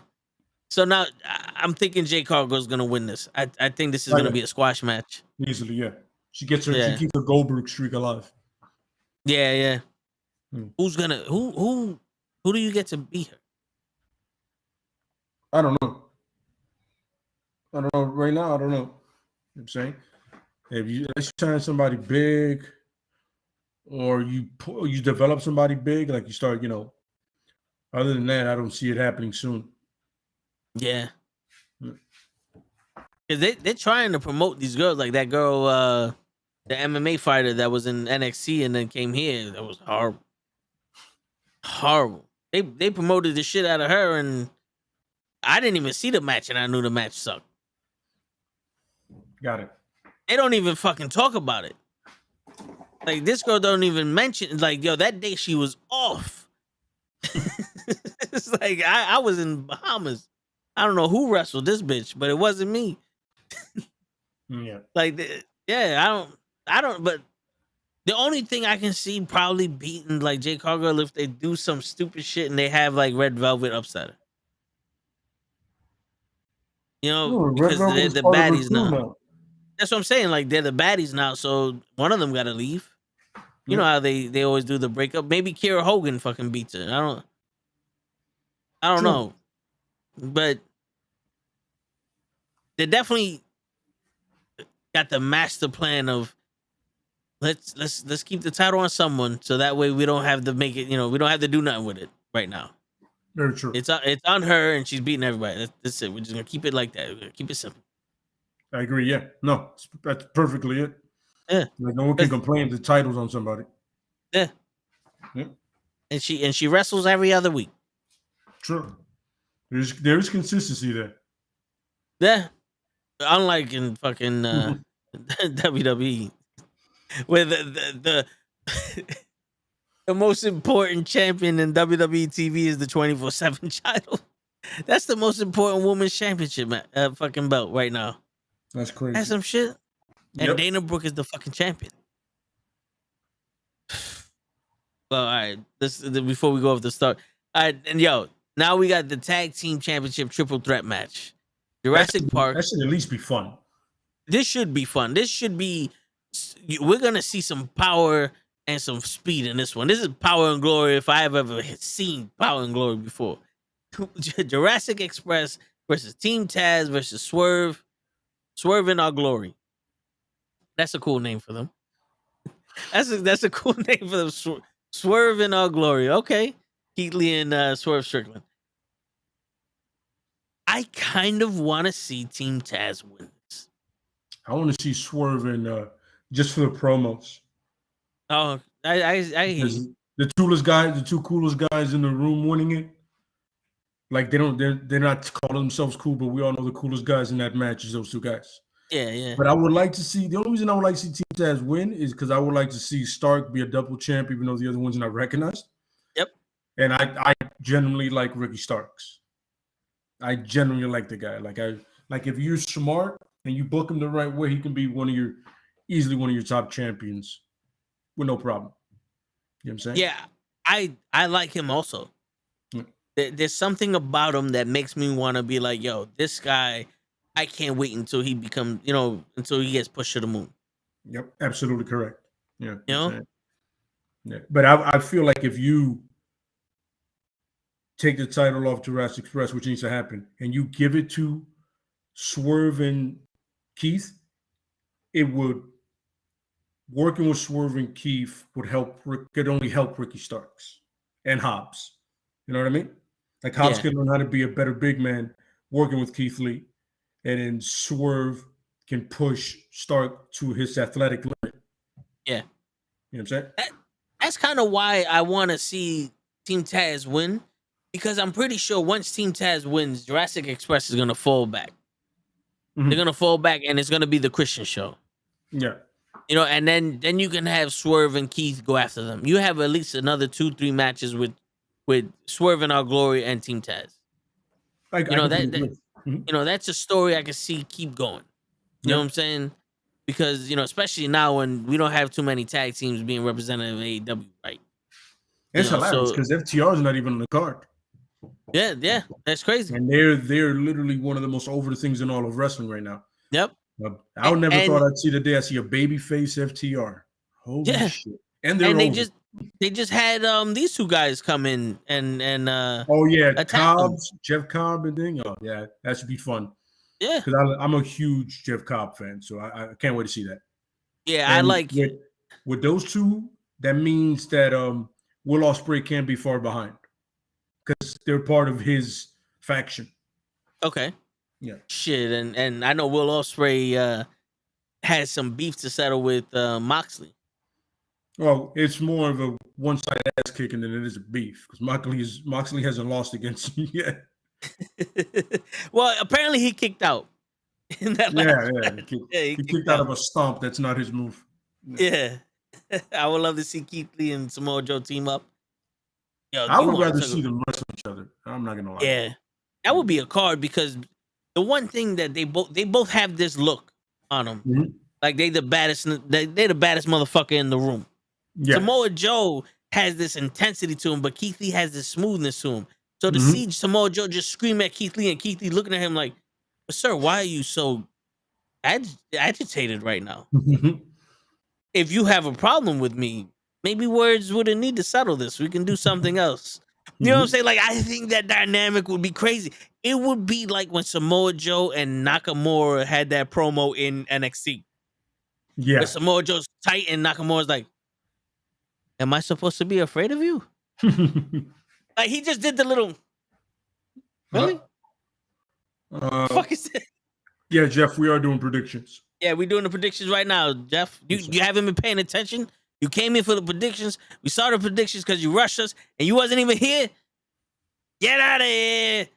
And what happened to Big Swole? Big Swole is not with AEW show. Big Swole left AEW, if I'm not mistaken. A long time ago. She decided not to resign or they decided not to resign her. I think they decided not to resign. Yeah, but it was like last year this happened. Then that whole controversy happened where she said there isn't enough black representation. Or black champion representation. Jeff, I don't think Keith Lee ever reminded me of a young Mark Henry. Because a young Mark Henry was really weird. That's when he did the whole sexual chocolate weird thing. And Keith Lee's always been a better all-around performer. Yeah. It was just WWE that fucked it up. Word. To be honest with you, I feel like Keith Lee is this day and age's Bam Bam Bigelow. I can see that. Because Bam Bam Bigelow was one of the most agile big men for his time. Now Keith Lee is one of the most agile big men for this time, Because let's face it, Bam Bam Bigelow can't hold a candle to the athleticism that Keith Lee has. But back in the day, him doing a moonsault that pretty off of the top rope, the diving headbutt, the cartwheel, lasting as long as he did in the ring, having those matches as fast paced as he did, this man could fucking go as a big guy. As a fucking big guy, this guy can go. Absolutely. I completely agree. Yeah. now that AEW and Ring of Honor are together, do you think we will ever see the Broski Bros? The Briscoes are really Bros. The Briscoes are really problematic in past tweets and stuff like that. I say yes, do it, because the Briscoes versus FTR. LAX, FTR, the Young Bucks, whatever team you put them on, the Briscoes, they're just a great tag team. The problem is the Briscoes always are also backward, never-minded idiots.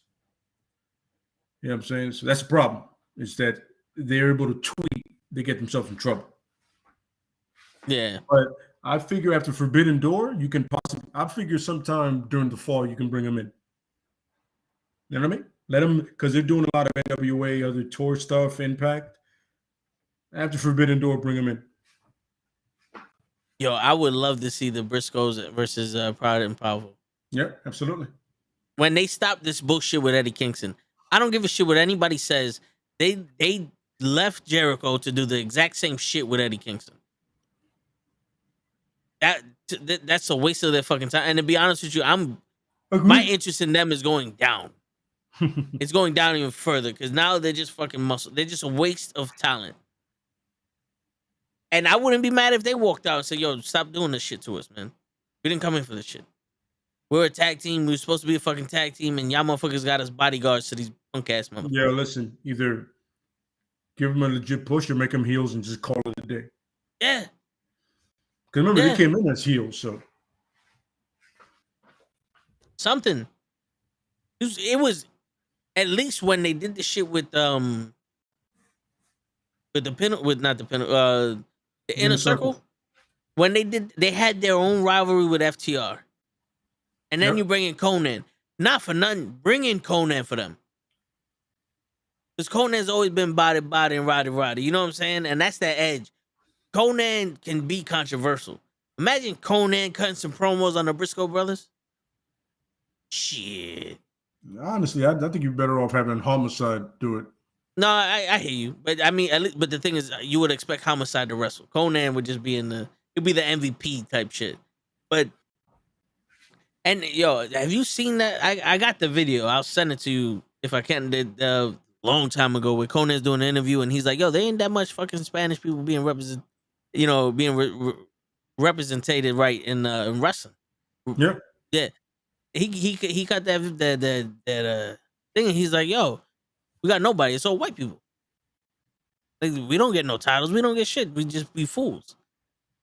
And that's why I'm like, yo, if you really want to make Santana and Ortiz fucking be serious and relevant, you throw that motherfucker in there. It'd be almost like a Nation of Domination, but for the fucking for the Spanish people. You know? Yep, I agree. Yeah, but that's disappointing to me. And Eddie Kingston, I get it. I get what y'all seeing him. But at one point or another, it's like, bro, how many times you gotta get your ass kicked? Yep. You know? Agreed. Yeah, it's a fucking spinning in circles at this point. Yeah, man.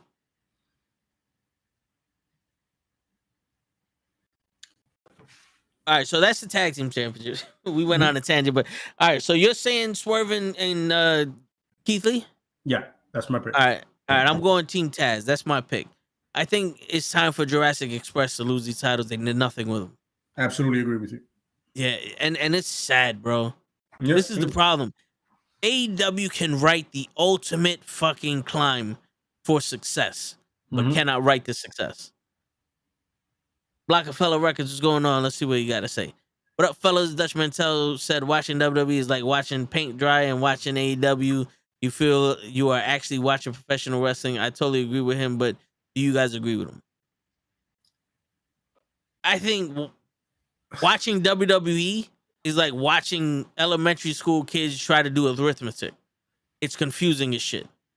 It's a struggle to watch them, like, you know what I'm saying? but it's getting to the point where watching AEW is also like, what? Like, I appreciate the wrestling. You're giving us wrestling, yeah. But then again, you're seeing it's not as professional as you would like it to be. I say watching WWE is like watching a kid taking a test. The cheat sheet is literally right next to his right side, but he keeps looking left. You have all the answers on your right side, but you keep looking left.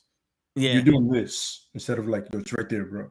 Because they have everything they need to be a better product. They just don't use it.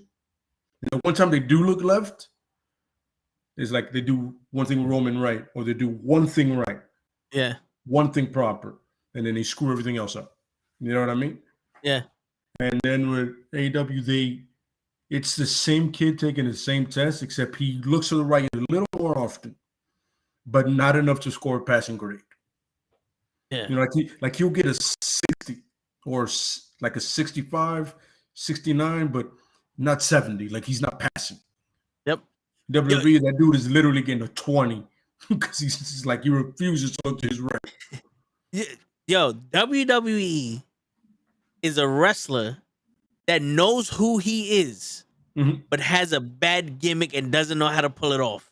Yes. AEW is a wrestler that knows how to wrestle, but doesn't know how to pull off the gimmick. He doesn't know who he is. He just knows how to wrestle. He hasn't found his gimmick yet. WWE found their gimmick, but said, fuck it. I want to be something else. I want to dress up as a fucking superhero, even though I'm Walter. You know what I'm saying? Where AEW is like, I'm Bret Hart, but I don't know what Bret Hart is. I know how to wrestle. I just got out of wrestling school, and I know how to wrestle. Now let's try to do some shit. All right, cool. None of your stories make sense. I honestly, the last pay-per-view, I believe, I forgot what it was Revolution? Yeah. For AEW? All of their matches, if you watch them separated, good matches. But when you watch them back to back, all of them were so similar that anybody be like, this match is still going on with two completely different people in it. When you go from MJF and CM Punk to Daniel Bryan and Moxley, the difference between those two matches was the fucking chain. Everything else, they're both bleeding their ass off. They're both fucking beating the shit out of each other to a bloody pulp. Like, there was no difference. In the ladder match, I get Pro bring that up last time I said this. I didn't get to see the ladder match because the fucking website decided to fucking shut down on me. I paid for the pay-per-view and it decided to say, fuck your life. Bing bong. So, and then I heard that even the ladder match has some problems, but you know, at some point, we can't keep watching the same wrestling match. And and like even the women was bleeding and all the shit. Like, we need different styles. AEW in the beginning, every match felt like a big deal. And all of them kind of felt different. You know, because you had your high flyers, you had your technical wrestlers or whatever. Now it's like, what? Like, we're going to learn from the best. And if the best is Ric Flair, we're just going to cut ourselves.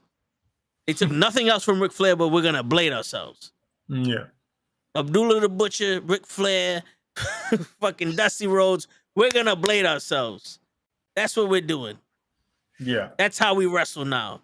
WWE don't want blood? Well, here goes gallons of blood. Every wrestler gets a fucking blood transfusion after all the pay-per-views. I get it, bro. Beautiful. Stop. Stop trying to do the opposite of what WWE does and start doing your own thing now. It was cute the first time.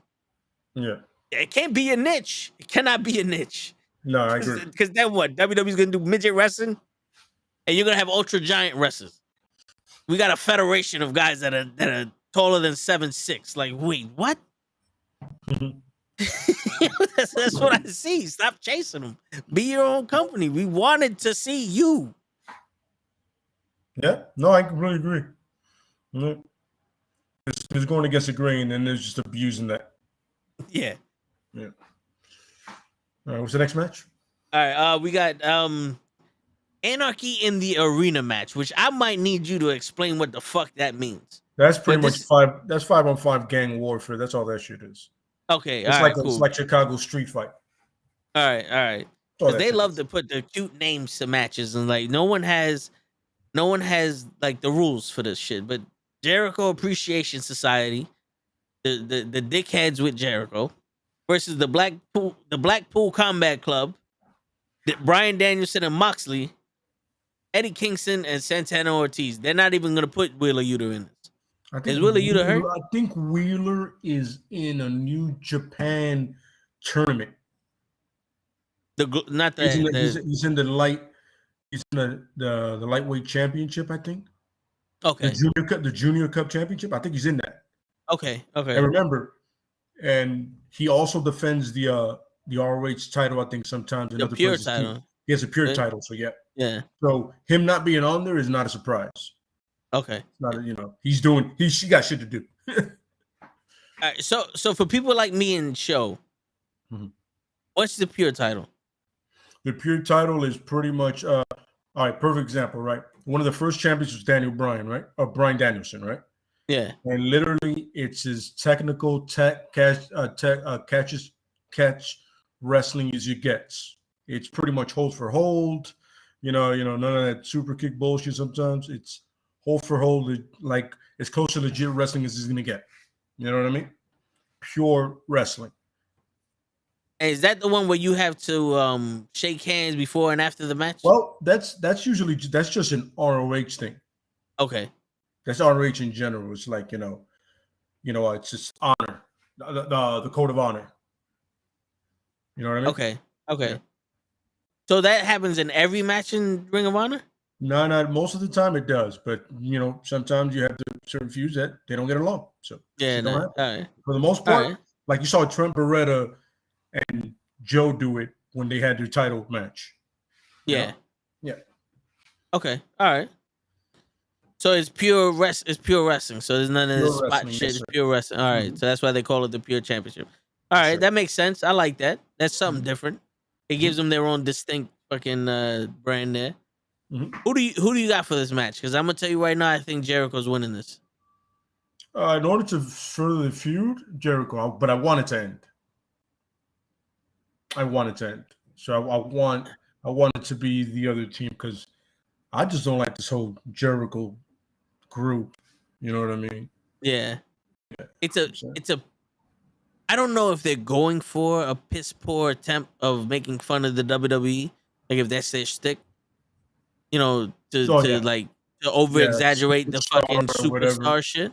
Yeah. But I think this is very lazy for Jericho. I'll burn you in the face because I'm a wizard. Like, what? Bro, you got over. You literally got over. Yeah. You're on the just list. that. Just this. Yeah. The click. He got that over. And then you just made the list. He got that over. But I'm a wizard. Bro. Really? I saw that shit. I was like, what? And then Daniel Garcia is trying his hardest. He is trying his hardest. God bless that kid. Yeah. God bless him. He's one of those guys that he's a pure title guy I've ever seen one in my life. Daniel Garcia if you think of a pure title guy that trying to cut a promo, that's Daniel Garcia. Your word. And they got him dressing. They got him dressing like Butch too.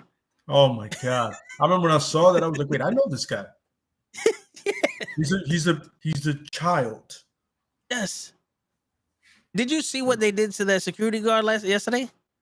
Yeah, when my man pulled the knife on him. Moxley shirt or some shit like that. Right? Yeah, my man pulled the knife on him. Yo, what if that's the last shirt in my drawer, bro? This laundry day. What the fuck, man? Yeah, what if I was rocking a Jericho shirt yesterday and I got one? Like I'm just throwing it out there. Yeah, this is a gift before I go out with my wife. What are you doing? Yeah, like what if I fucked up my Inner Circle shirt and then somebody just handed me the shit and I had no choice but to wear it? Yeah. Fireball to the face because I'm a wizard. Like what? And then he pulled a knife on him. Why you pull a knife on this dude? Like you're supposed to be wrestlers. This is where you need Jesse the Body Ventura. What? Because it's outside the ring, you can pull a gun. You remember that shit? Do you remember that? When Hulk Hogan fought Bad News Brown, I paint the picture for everybody listening. Hulk Hogan wrestled Bad News Brown, and during the match, Bad News Brown pulled out a chair, but Hogan took it and smacked Bad News Brown in the back with the chair. And Gorilla Monsoon goes, "Well, it's outside the ring, so anything's possible." And Jesse the Body Ventura goes, "What? So he could pull a gun as long as he's outside the ring?" It's like, since when the fuck was it legal to do anything you wanted outside the ring? That should be disqualification, Monsoon. That was one of the best calls I've ever heard from Jesse the Body Ventura. Like, that's where you need why does he have a knife? This is wrestling. Why does he have a knife? I'm not even shocked that Jericho's shooting fire in people's faces. Why does my man have a knife? Who is he gonna cut? This is why this shit needs to end. Yeah. Shit needs to end, bro. The moment Nasty they put Boys this group together, that shit needed to end. People are like, yo, give it time, let it go. Now people are going, yo, this shit needs to end. I said it from the get, man. Yeah. And not for nothing, it's Jericho's fault. Absolutely correct. It's Jericho's fault because this ain't working. Yeah. This isn't working. This is the time where Jericho can go away for a while. Yeah. And come back and reinvent it as a fucking as a dove or whatever the fuck he wants to do. You just need to leave for a while, Jericho. Go tour. Yeah, because you left real niggas for fake dudes. Like, this is Nasty Boy 2.0 and I want to be Bob Backlund. Yeah. Like I said, bless Garcia for trying, bro. Gotta give him. He's trying, bro. He's trying. Yeah, he is. He is. Daniel Garcia should be the FCW champion. I'm just gonna throw it out. If anybody needs to be the FCW champion, it's that motherfucker. Ricky's fine. He can hold his own on a mic, announcing and all that, so he doesn't need anything like that. Yeah, you're right. This ain't working for him. Might be the way to go for Danny. Yeah, this ain't working for him though. I'm sorry, and it's not working for Santana and Ortiz either. I mean, I'm gonna be honest with you. Danny's young and he's gonna have some time to develop himself, but right now, this is not his lane. Yeah, he doesn't need this. And it sucks because now you put Bryan Danielson and Moxley in, and they took over the whole show. Yeah. But I'm not gonna lie. What it did for Wheeler was exactly what it needed to do for Wheeler. Because Wheeler right now is not even in the storyline, and people are still talking about Wheeler. Oh, yeah. He's literally in Japan, and right from that, he got the pure title. That is literally right off the cuff of doing that. You know what I mean? And it's exactly whatever they were able to do with Wheeler, they did it so far. So far, they're doing exactly what they needed to do. Because I knew about Wheeler, but I didn't speak about it because with the best friends, he was just another doofy idiot. Yeah. Now you're like, I gotta watch this dude wrestle now because fuck, this dude's legit. He's always been legit. He just got put in the right shoe. He got in the right angle so you can see his legitness. Oh yeah. And you said, he switched tights, whole different man. Yep. And this gave him the reason to instantly switch his character. Absolutely correct. You know what I'm saying? Absolutely. And that's the thing that we're trying to do with Garcia, but you picked the wrong road for Garcia. Yeah. That's not Garcia's wheelhouse. I understand you're trying to develop a character, but develop it to his strength. Like the Paul Heyman. Go with what he's good at. Yeah. He comes in, he beats the shit out of somebody, and he leaves. You know, my boy said that should have been a Cesaro thing. 4 power moves, and he leaves the ring. Doesn't even take a pin. He just goes, I'm just stronger than you. Yeah. Period. And he's only wrestling horses. You know what I'm saying? Like picks you up, spins you, does whatever the fuck he wants, and he just walks out onto him. You don't understand. Get me somebody that I have to pin. Because that dude in that ring is insulting me. Yep. You know what I would have done to make the Jericho Appreciation Society Club? Honestly, 1, that would have never been the name. No. 2, I would have had Daniel Garcia with the Blackpool Combat Club, and Jericho going, you used to be someone that at least main evented Rampage. Now you're just kissing some wannabe tough guy's ass. I don't need to do what you're doing. I can walk out right now and be the main event. Matter of fact, walk out to the ring, cut a promo, and have a main event match on Dynamite. And Daniel Garcia going, But why the fuck am I getting my ass kicked with y'all motherfuckers when he just walks out of here and gets a main event? This is what I want. You know what I'm saying? Like, I want to be the top guy. I don't want to be. I'm tough already. Like that inner struggle of Daniel Garcia going, no. I paid my dues enough. Fuck y'all. I want to cut this line.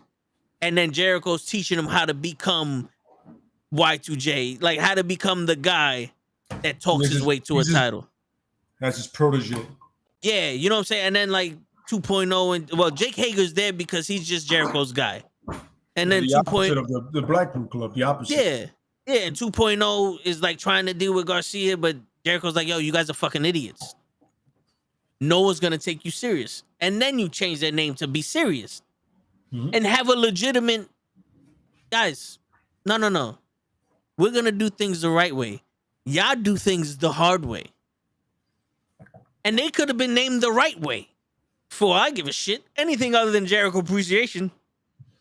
That should sounds like it should be a bunch of women in Jericho. I'm listening to it. Yeah. It's just like back in the days they would have fan clubs for like celebrities. Yep. Legit fan clubs. That's what it sounds like. Oh yeah. Like either a bunch of women cheerleaders or like a bunch of kids just with fucking Jericho signs. Look, they appreciate me. Got pins and all that shit. Yeah. Stickers and shit. But I think that's the way to go because you would have teased Daniel Garcia going in there and then be like, yo, you only give a shit about Wheeler Yuta. I'm tougher than this motherfucker. And it would have been cool to see Daniel Garcia versus Wheeler Yuta. And then Jericho versus Moxie or Bryanson, or just leave them alone because he left. And then have Daniel Garcia just jump Eddie Kingston. Like, or like Eddie Kingston talking shit to Jericho. Garcia shit got old fashioned. It got weird. Yeah. Like you're bad with charisma when you don't have good chemistry with Eddie, because Eddie's good with everybody. You know what I'm saying? I was like, at one point, I was like, something not right about this match. It should be great. Yeah. You know what the crazy shit is? If you're going to think about it, Eddie Kingston kind of doesn't belong with Santana Ortiz and Bryan and Moxie. But the simple fact is, those four guys I just mentioned can wrestle, and then being a superstar is second to them. Eddie Kingston, my opinion, cannot wrestle. Not at the level of these guys. But he cuts a promo, and he became a superstar. He became a superstar off of the mic. You seriously gotta watch a lot more of his matches. You can go. And he has he's wrestling a style now that it's complementing the way he speaks. It's complementing his promos. Okay, I'll take your word for that because I don't know Eddie Kingston from a whole new. If it's not AEW matches, I didn't see it. I get it. Yeah, you know what I'm saying? Yeah, you gotta remember, there's a lot of guys that would wrestle to their promos. The $1 Million Man can legitly go back in his days, right? Yeah. But he became part of the gimmick, so he would wrestle to the gimmick. It's not like other people that can't wrestle above a certain level. Yeah. He was like, this is where I need to wrestle because it's part of the gimmick that I'm doing. Yeah. But he also put in that work though when he wrestled Macho Man and Hogan You're not understanding. But I'm saying you could when wrestle he wrestled way better than whatever he was given at that time. Yeah, but when he had to wrestle fucking Virgil or Big Boss Man or Butch, he could sell. I get it. Yeah, I get it. I get it. It's just, for me, it's like when I see Eddie and CM Punk, like that was another match that was just bloody, and then I see Eddie and Omega or Eddie and Moxley. I'm just looking at a hardcore wrestler, pretty much. And then I see it's like, all right, his promos is getting him where he's at. He's the superstar there, or he's the I don't want to say sports entertainer, but he's the most sports entertainerish than the guys we got here. Because think about it, even Kenny Omega wasn't cutting promos the way Eddie Kingston was. You see, look, and I got a whole spiel about Kenny Omega that I'm gonna make later. Now, I'm happy you mentioned it because I was having a civil conversation at first with somebody. I was texting him with them. It's a friend of mine, right? And he had seen Kenny as Kenny the Cleaner Kenny Omega, the cleaner. Yeah. He had this great character in New Japan, right? And he was like, "Yo, the belt collector's even better." And I was like, "Oh, I disagree, brother." All right, we And gotta told get. him, "Yo, go back and watch New Japan," but I'll say it later. And I'll finish that thought for that, because what's happening with that, I can compare to at least 2 more superstars in different companies. So that's what I'm saying. Oh yeah, definitely. All right, so I got Jericho winning this match. Yeah, just because I think they're gonna get the smart money is on the Jericho fan club winning. Yeah, but for the love of God, just end it. Yeah, Please.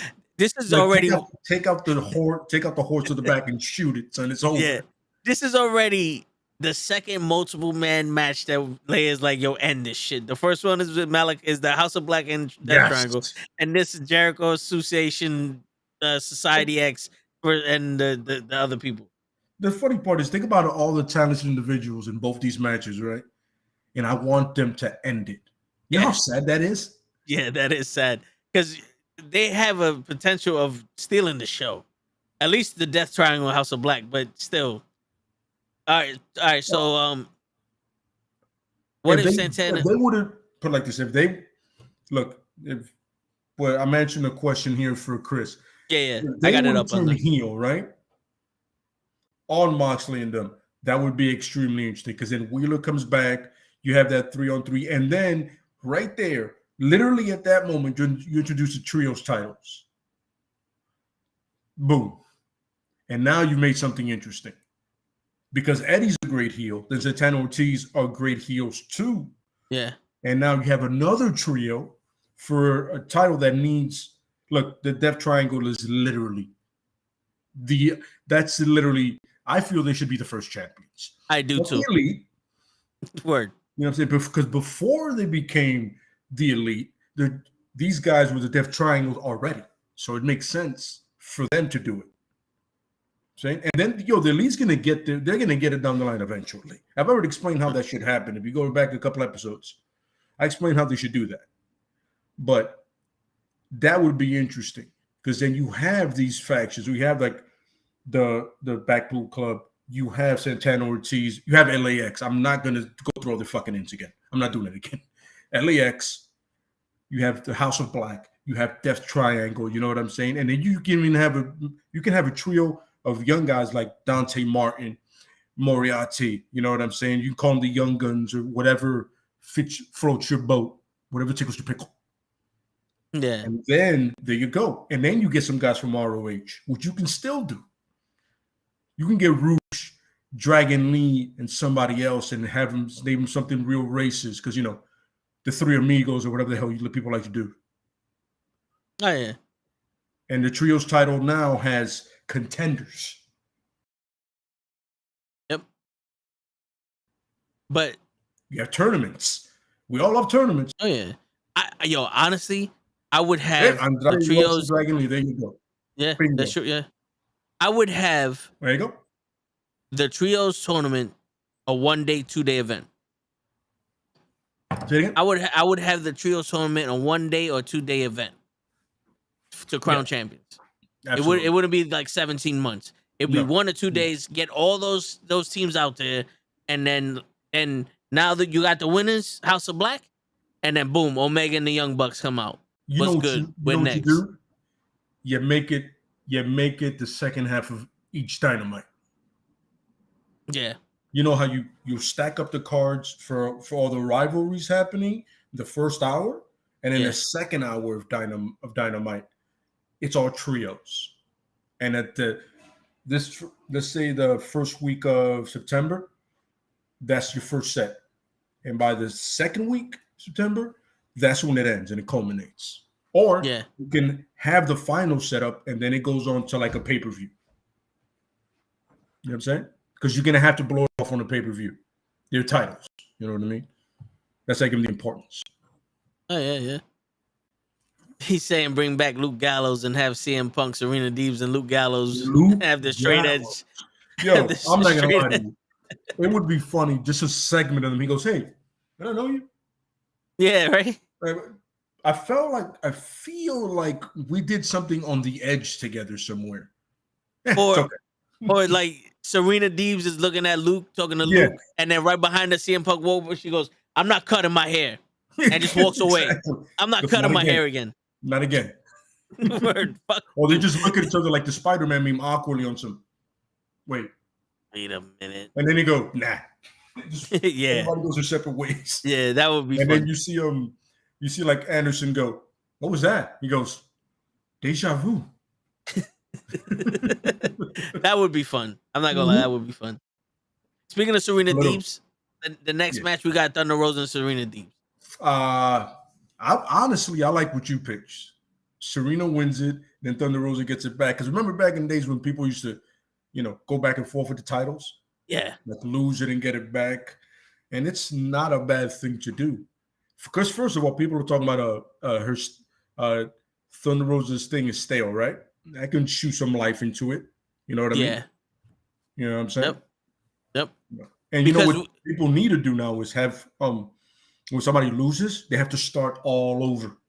That has gone away in wrestling. Nobody starts from the bottom anymore. Like, and in a sense, Bryan Danielson lost that championship match and didn't wind up fighting Lee Moriarty next week. Yeah. Dude, that has to happen to everybody. Yeah. You know what I mean? Or you have it where Serena Deeb kind of cheats and Thunder Rosa jumps her on Dynamite. And it's like she dumps her on Dynamite. Serena Deeb's like, "Oh, you're so loser. You're never getting a title shot." And Thunder Rosa just keeps jumping her. And keeps like, "Yo, fuck you. On some, yo, I'm Latina. I'm Mexican. We don't do this shit here. You cheated me. I'm fucking you up." And then like Tony Khan got to step in and like, "Yo, no, we're gonna have another match." And then Thunder Rosa wins, and Serena Deeb does the same shit to her.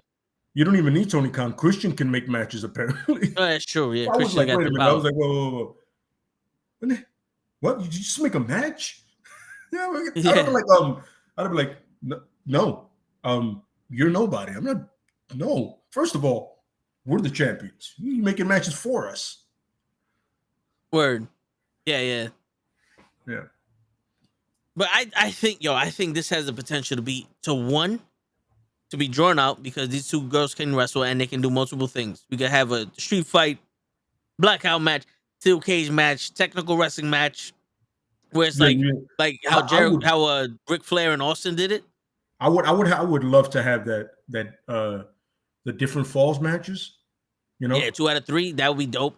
Yeah, but I want each one to be different. Like it's just win by submission, pinfall, and somebody where you just lay somebody out completely. There's three stages of hell. Yes, right? yes. That was Austin and Triple H, right? HBK and Triple H. Yeah, they had a ladder match, a cage match, and a regular match. Let's stay away from the ladder match because AEW. Yeah. Listen, I love you guys, but Jesus Christ, these ladder matches, man. Yeah, it's just jump off the ladder. Man. Give it a rest. It kind of looks like that kid that learned how to dive and now just jumps off the diving board over and over and over again. It's like, yo, bro, the ladder could be used for other things. Look, Darby Allin in a ladder match, I got no problem with because the young blood doesn't care about his life. Yeah, but apparently he's one of the toughest built motherfuckers on God's green earth because him and Phoenix have to be two of the toughest motherfuckers I've ever seen in my life. Yeah. My man Phoenix turned his arm all kinds of the wrong way. All he did was sprain it. I was like, and then Darby jumps off of everything back first. Eats the spine of everything. Yeah. So, like that, I got no problem with. Now, Serena and her, I'm not saying they can't do it, but I prefer to them in the ring. Yeah. In the ring, being the best at what they are. And those two are the best female wrestlers in the business ever. Yeah, because imagine the first fall goes to Serena and it's a fucking submissions match. Then the second fall is like a lights out match and you give that to Rosa. The third one now is the rubber match and it's something that neither one of them are good at. Absolutely. You know what I'm saying? It's like they have to get creative. They have to get creative in the way that they win. Yep. You know what I mean? Yeah, I agree. It's something. That's the way you blow off a feud. Yep. Like, I've proven I'm better than you at least 2 out of 3 times today. Yep. In this, and don't give them 10 minutes. You got to make it half an hour, which I'm almost 45. Don't screw them. Yeah. You know what I mean? Because it won't be believable. Don't look at them as women. Look at them as wrestlers. Absolutely Give them the correct. time. Give them the time for that shit. Which idea was that? I'm sorry, Chris. Do you think Thunder Rosa? An idea? Honestly, What, the stable? I You can have Thunder Rosa form a female stable with Serena Deebs, and also Serena, like have them have their own women's stable. you know what's funny? I'm not gonna lie to you. If you do a women's stable correctly, which you probably should do, you should have a women's championship stable. You know what I mean? Like, Yeah. Martinez is definitely your muscle. Yep. Let's be honest about it. And then you get some tag team women's champion in there, right? And then you can have your ROH champion, your your AEW champion, and your tag team champs, one from ROH and one from AEW, and that's how you get that mix going. Yep. And they're all champions. Think of the bloodline, but it's literally makes sense that all these women are coming together because they're the best of both companies. Like a main event mafia. Yeah, you own 2 companies, so you might want to put them together. Right. You know what I mean? That's how I feel like it balances. It's 2 and 2. It's 4. Nobody's overlapping. There's no more AEW than ROH, and it makes sense. You know what I mean? And in that, you can set up, like, you know how they usually have people that just have a problem with the individuals and they get together. Eventually, somebody goes, "Yo, listen, we have to work together in order to beat them." Yeah. Saying we have to be a stable too. It's almost like I swear to God, and I don't care which company does it, I want to see a female NWO. I agree. I want to see a female NWO. I agree. Because it's way overdue. Yeah. It's way overdue. I want you to understand this. It's way overdue. And you have so many talented wrestlers in the indies, in companies that have that flexibility to go anywhere they want. So you can definitely do that. I would highly recommend doing that. Yeah, You know what I mean? and that's the type of tide that raises all boats. Yeah, absolutely. Because now the women that are not in the NWO have to be even better. Exactly. And you can have that where they start winning titles and they get a taste for the gold and they go places and they start jumping people onto, listen, there's somebody here that doesn't have a title. They need a title in order to roll with us, or you get kicked out. Yeah. If you haven't won a title somewhere, you get kicked out. You know what I mean? Like, you have to have a standard. Yep. You know what I mean? And it makes perfect sense. That would be fucking dope. Absolutely. That's a great idea, man. It's a great idea. I'm with that. Yeah. I was piggybacking off of the idea you said, so it came from both of us. Absolutely, yeah, man. Yeah. But yeah, I got Thunder Rosa retained, but I will be shocked if Deeb wins. Yeah, But I'm telling you, I love Toe's idea about Shotzi winning, and then there's another match, and then they have the rubber match. That's a great idea. Yeah. And the rubber match could be, like you said, it could be the 3 stages matches. I'm with it. Yeah. And listen, more women's wrestling with that kind of talent, sign me up any day of the week. Yes. 10 times on Sunday. I'm in. Yes. And this also gives you time to build someone else up to wrestle for that title. Whether it be Thunder Rosa or Serena Deebs. Yes, and look, perfect example, right?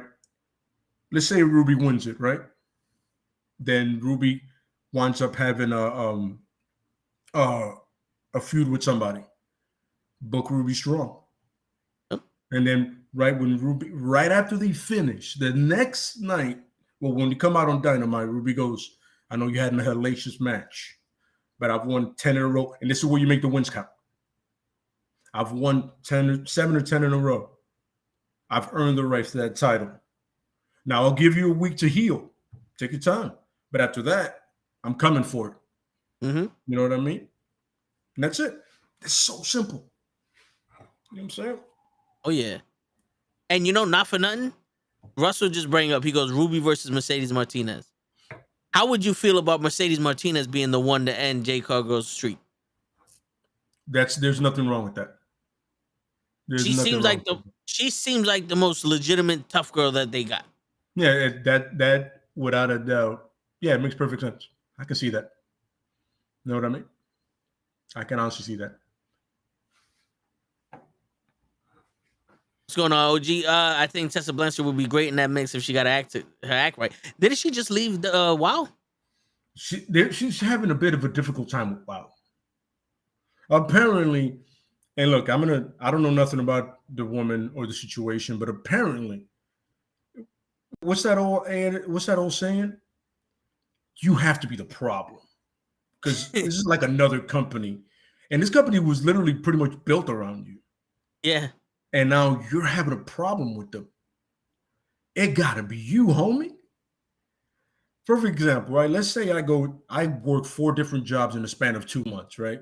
And I keep getting fired. What the fuck are you gonna think? Yeah, what are you doing? What the fuck are you doing wrong, Leah? What the fuck are you doing wrong, Leah? Yeah. Everywhere you go, you get fired. Who's a problem? Word. The common denominator is you keep getting fired. Yeah. I keep having a problem.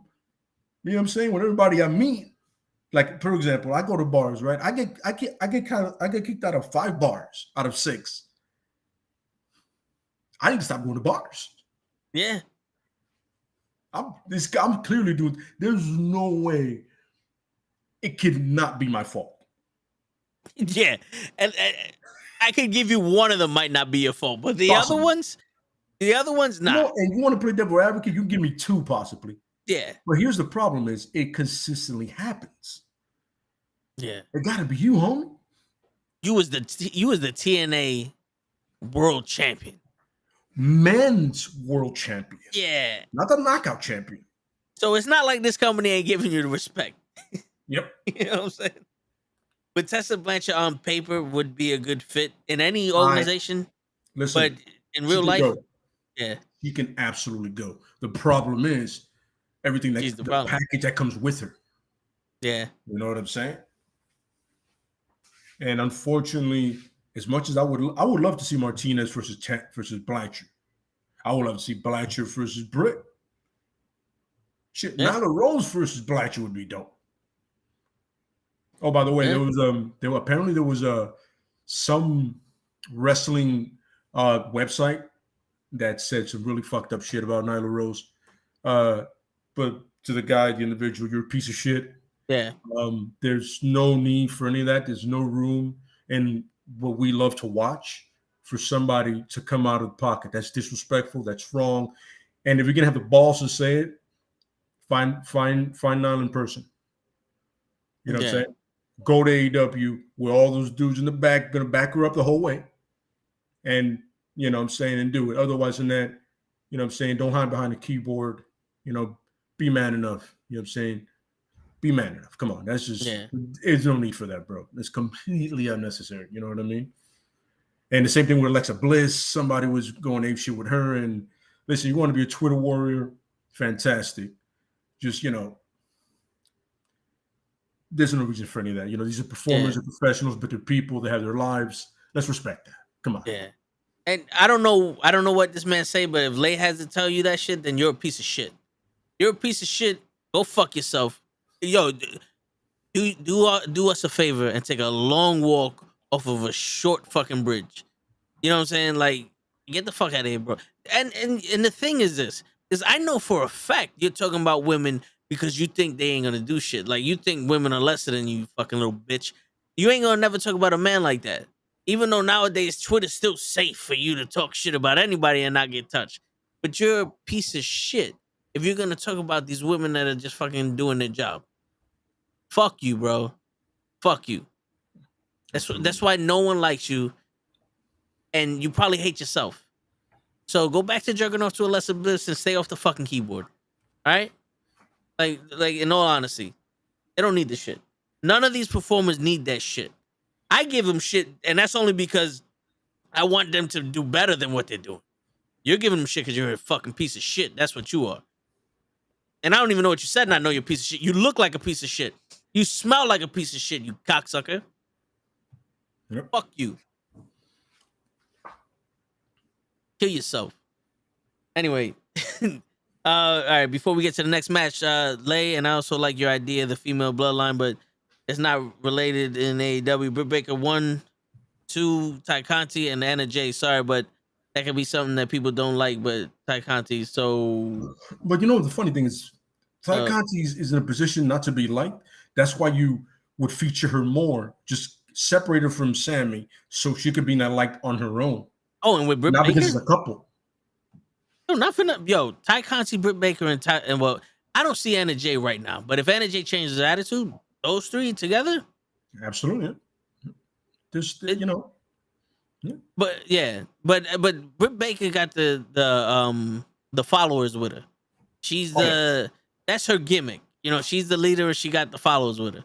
Ty Conti, in all honesty, would fit perfect in the Baddies Club. Agreed. Because she already got this fucking arrogance, like she's bad and everybody wants her any fucking way.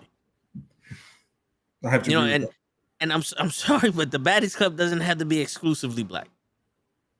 You can put a Spanish person in there, anybody in there. A baddie is any chick that's bad. This is true. And Ty, as much as y'all hate it, Ty Conti's bad. You know what I'm saying? So even more reason to put her in there. Yeah. AQA in the baddie. Who's AQA? Which? Oh, damn it! I could see that. AQA. She wrestled like she had a really good match, and I completely forgot who she wrestled. But yeah, I could see her. I can have she's also black. Okay. Yeah. I just looked her up. Just to verify for you. I got you. I know, yeah, I just looked her up. Yeah. So what's the next match? I can see that. We got. All right, so we did Thunder Rosa, we did Jericho, we did the tag team, we did the tournaments. MJF and Wardlow. Should be Wardlow, but I think like MJF will slither his way out somehow to prolong it. But yo, the way they're building Wardlow, it's perfect. Yeah. Picture perfect. You know what I'm saying? Somewhere in McMahon is jerking off to the way they're promoting him and breaking the cuffs to the way he looks. You know what I'm saying? I think this is more of MJF and Wardlow doing their own story. Like, I think like Tony Khan's like, yo, this is what I'm gonna do, and they're going, no, let's do it like this. He goes, I like that. Because if you look, this is the most definitive storyline they got, and the hypest storyline they have. Like, this is overshadowing every other storyline they got. Mm-hmm. And when you got CM Punk and Hangman Adam Page as the main event for the title, this shouldn't be overshadowing that. It should be just as equal. And I'm sorry, Thunder Rosa and Serena Deeb should be just as big as this match also. Mm-hmm. But this looks like someone's putting all their effort into this. But you gotta remember, look how long the storytelling has been. This is true. This is literally to see high Wardlow. And Wardlow's having those moments on some, gotta put up with this shit now. And I mean? And if you notice, they're doing a repeat of what they did with Cody Rhodes and what they did with Jericho. Because Wardlow had his 5 stages of hell with what Jericho had with MJF, and then he got whooped like Cody Rhodes did, and the cage match like they did with Cody Rhodes. Mm-hmm. You know what I'm saying? This is pretty much they just mixed it all together. But this also works because Wardlow was there for all of them. So it's like Wardlow's paying for all of the shit that he put other people through. Mm-hmm. That's cleansing himself for being that bad guy, which kind of makes sense. I'm pretty sure that's not intentional. They didn't intentionally do it that way, but that's what it's looking like. So it makes sense. Yeah. But I honestly think that Wardlow should go over. I agree. I completely agree. You know what I'm saying? Because it's a long enough build, like for almost a year or even more, possibly. It's a long enough build that this can be the payoff. See? Yeah. I don't think they need to go any longer than this. No. If you do it, you're gonna beat a dead horse, man. No. Yeah, unless MJF wins and decides to now go Wardlow you get to sit at home indefinitely. And like Tony Khan comes out and goes, you know what? I spoke to Wardlow the other day, and I want to buy him out of his contract. You know, like if it's one of those things where it's like, all right, Tony Khan's in there and he signed Wardlow, and now it's a fucking, you know, it's something that's legal, and it has to happen. And it's like, you know what? Instead of for me making you lose all your money through going through lawyers, because MJF, you ain't got as much money as me. You ain't got pockets as deep as my ass. Give this man one more match, and this time we're gonna make it fair. And ain't gonna be none of this bullshit of 50 people in the fucking ring fighting Wardlow. It's gonna be you and Wardlow in a cell type shit. You know, no one in and out. There's no entry. There's no door. The shit low as you're already in there, and last man standing type shit. You know what I'm saying? Unless you do something like that where it goes to the extreme. Yeah. I don't see a need for them to further furthering. I agree. Yeah. So the buy-in match, which I'm finding out now, is Hook and Dan Henson versus Tony Nese and Smart Mark Sterling. Well, you guys know how I feel about Hook. Yeah, I'm not sold on him, but it should Hook and Hauser should win. Dan Hauser should win. Yeah, because you clearly have this like odd couple thing going with them. You know. Yeah, I believe so also. So there's 10 matches. I'm sorry. The last match is Hangman and CM Punk. Should be Punk. You think Punk? All right, you want to see Punk? Punk should definitely go. Remember, I told you in my booking, a whole year Punk is away from the title scene. It's been longer than a year. See?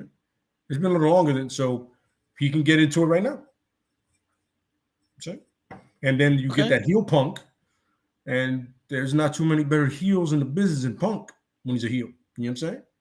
His promos get sharper and he's able to do this stuff. So yeah, I would have no problem. And I know people are not gonna be fans of this, but Hangman's title reign hasn't been great.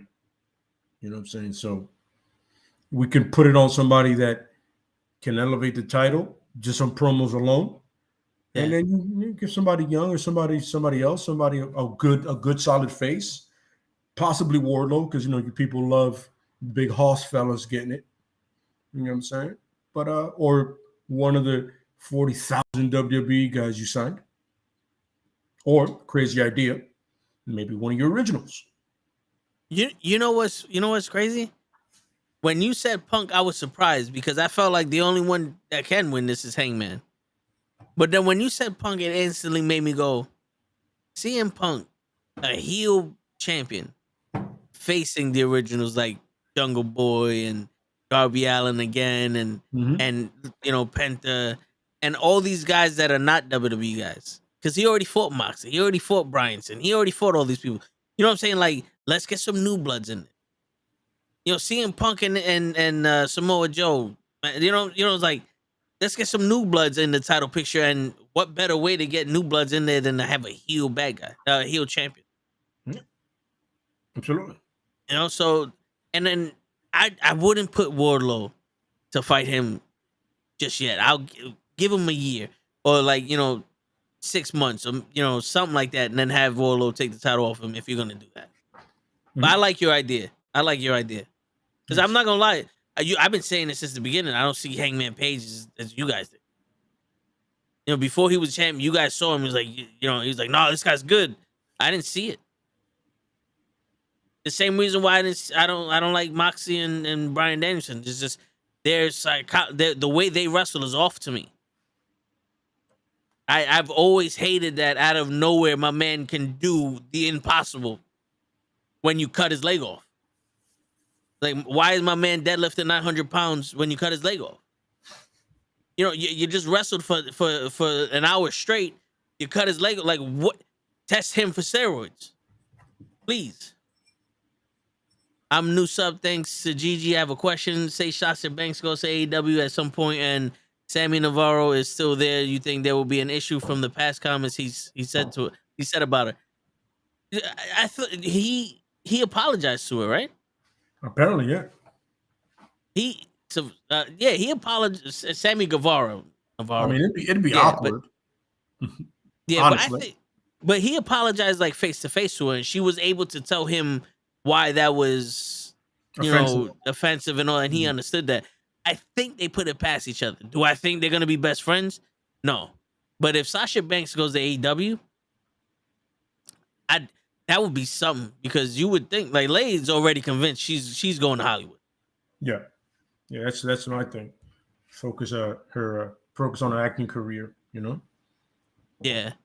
Like, as much as Sasha Banks wants to be a wrestler, I think she wants to be a WWE wrestler. I'm pretty sure there's a bunch of people like Miz. I'm pretty sure he wants to wrestle in the WWE. He doesn't want to go to New Japan and do all that stuff. Like, I know Sasha trained in New Japan, trained in Japan and Mexico to learn different styles.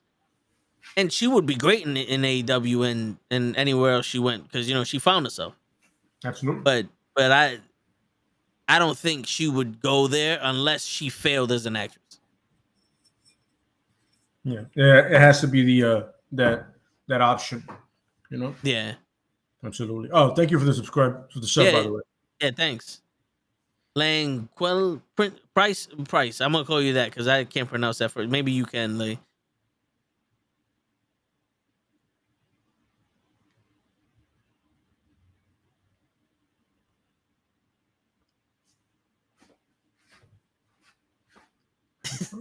We just gonna call you Price. Yeah. Appreciate the sub. And a good question too. All right, so we got through the predictions of AEW. Now, I want to hear what you had to say about Kenny Omega and what your boy said. All right, so La Nickel? Is that how you? La Nickel. Anyway. All right. Yeah, there you go. Appreciate it, Joe. Thank you, Joe. So in New Japan, Kenny Omega was the cleaner, right? This is where he was a leader of the Bullet Club at the time, right? And so I had a friend of mine that I had a very stern discussion with about.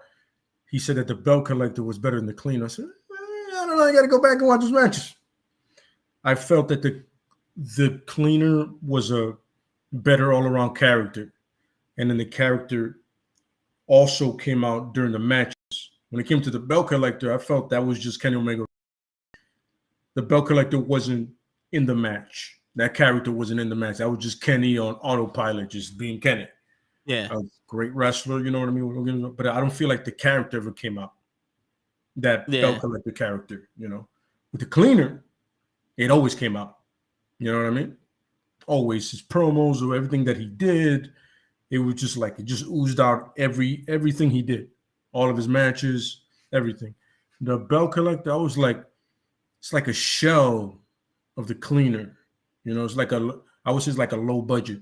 I can see that. Like I could definitely see it wasn't as big. You know what I mean? Yeah, because it almost looked difficult for him. Mm-hmm. Outside of his wrestling, it looked difficult. But those promos, like it, I'll tell you that it looked like if a Japanese man tried to play an American. Yeah, it was a lot. Some of it seemed uncomfortable, almost.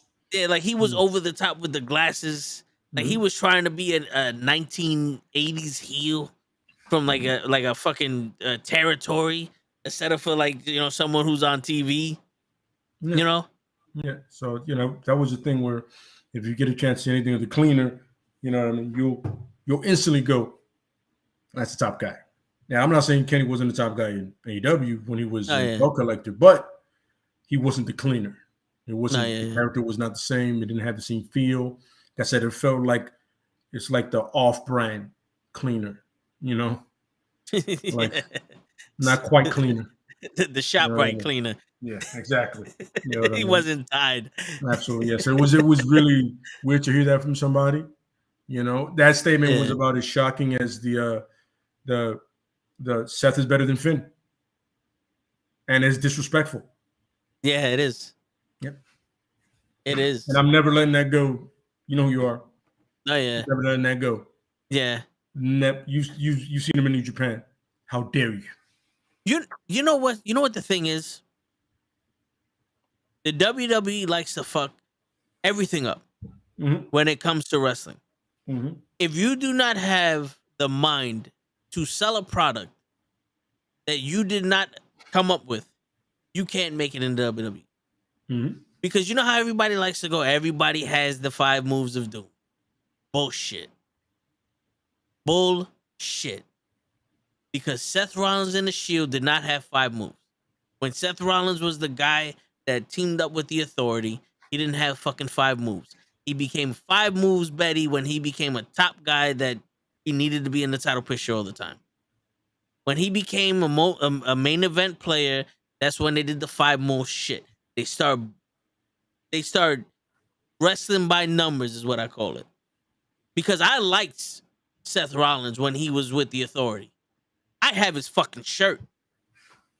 I have Seth Rollins' shirt I didn't sell out, I bought in. I like that Seth Rollins because that Seth Rollins was actually wrestling. And he broke Cena's nose. But that honestly like is that much a percent of why I like Seth Rollins. I really didn't give a shit about that. But I just had to mention that just in case if Kenny's listening. But I like Seth Rollins there. I thought he could wrestle. He was doing some shit that not a lot of people were doing. Now he's looking like every other fucking person on the roster. The reason why Finn Balor is struggling and Ricochet is struggling because they are limiting what they can do in the ring and trying to extend what they can't do outside of it. Because you think about it. Finn Balor has decent matches, 2 good matches with Theory. And no one gives a shit because we already know that Finn Balor is a sacrificial lamb. No one gives a shit. Absolutely. As much as we give respect to The Miz is on TV every single day. Why? Because he can talk. Not because he could wrestle. If it was about wrestling, Shelton Benjamin would have been champion already.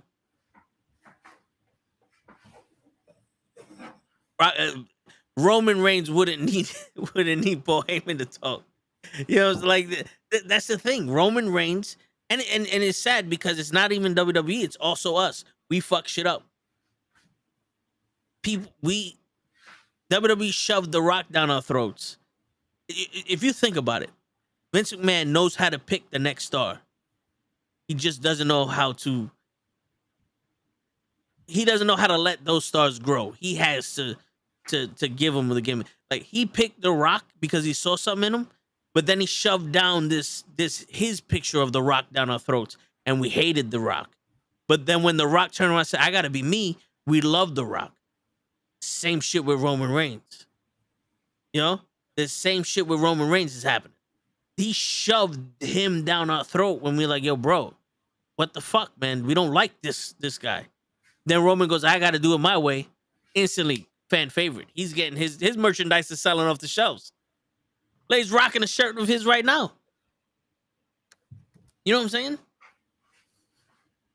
Agreed, yeah, 100%. Cesaro can go in the ring, but because he can't talk, or he can't talk the way WWE wants him to, he's delegated to the sidelines. But what happens when you put him in a match at WrestleMania? He steals the show. What happens when you put him in a program with Roman Reigns? He steals the fucking show. Kevin Owens and Sami Zayn can both go. But because they can talk and they can sell a product that isn't theirs, they're predominantly on the show. Whether it be stupid shit that Sami Zayn's doing or the stupid shit that Kevin Owens is doing. But hence the words, they're doing stupid shit. Yep. They literally don't give a fuck whether you wrestle to your potential or not. They just want you to be able to sell the show. That's why all these wrestlers got 5 moves. Fuck you. Bret Hart ain't had 5 moves. Shawn Michaels ain't had 5 moves. The Warrior maybe had 5 moves. Hogan maybe had 5 moves. Macho Man didn't. Ric Flair's hell didn't. No. Yep. Razor Ramon didn't. Diesel didn't for the big guy he was. Undertaker has more than 5 fucking moves. Undertaker has like what? He had the gray Undertaker, the purple Undertaker, the Ministry of Darkness, American Badass, the Return of the Dead guy, then the mixture of the Dead guy and the American. He has 6 or 7 different personas full of moves. Why does everybody think everyone has 5 moves of doom? It's bullshit. This is your cover up. This is your fucking cover up. That's like everybody got a podcast. Not everybody has a Wrestling with Knuckleheads podcast. Not everybody has a TV show. You know what I'm saying? Like, let's get this shit straight right now. No. Just because Cena had 5 fucking moves and Hogan had 5 fucking moves in the WWE, because in New Japan, he had more. But just because they got away with it doesn't mean that you could go, everybody had it. And if you're going to sit there and say everybody had it, it's disrespectful to the rest of the fucking wrestlers. Sorry. It's disrespectful. It's disrespectful. You know who has 5 moves? Charlotte Flair. We see the same moves every fucking match. And you know when she didn't have 5 moves? When she was in NXT, when she was Charlotte. Agreed. So now what? Fuck yeah. I don't know where I'm going with it because I took the long way to it. But the WWE wants to fuck everything up. So there you go. Yep. Couldn't agree more. Yeah. So, but I do. Oh, this is where I was getting at. Kenny Omega had a very difficult time doing this belt collector shit.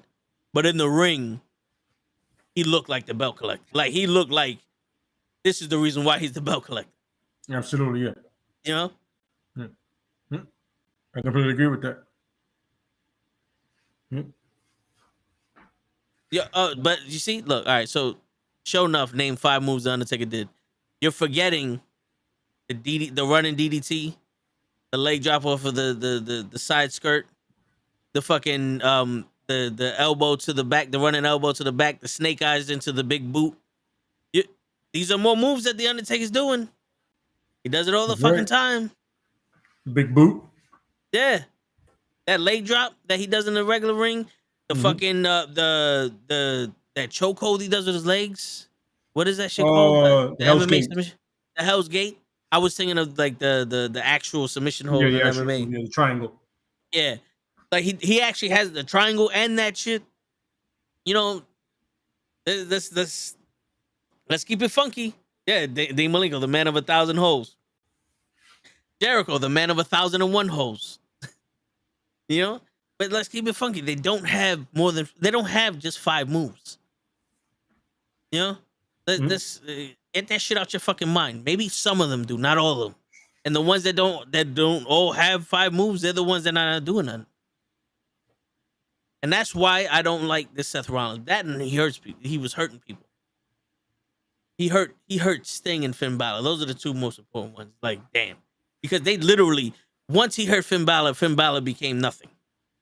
He didn't even get usually when champions get hurt, aka Becky Lynch and John Cena, they get immediate title matches.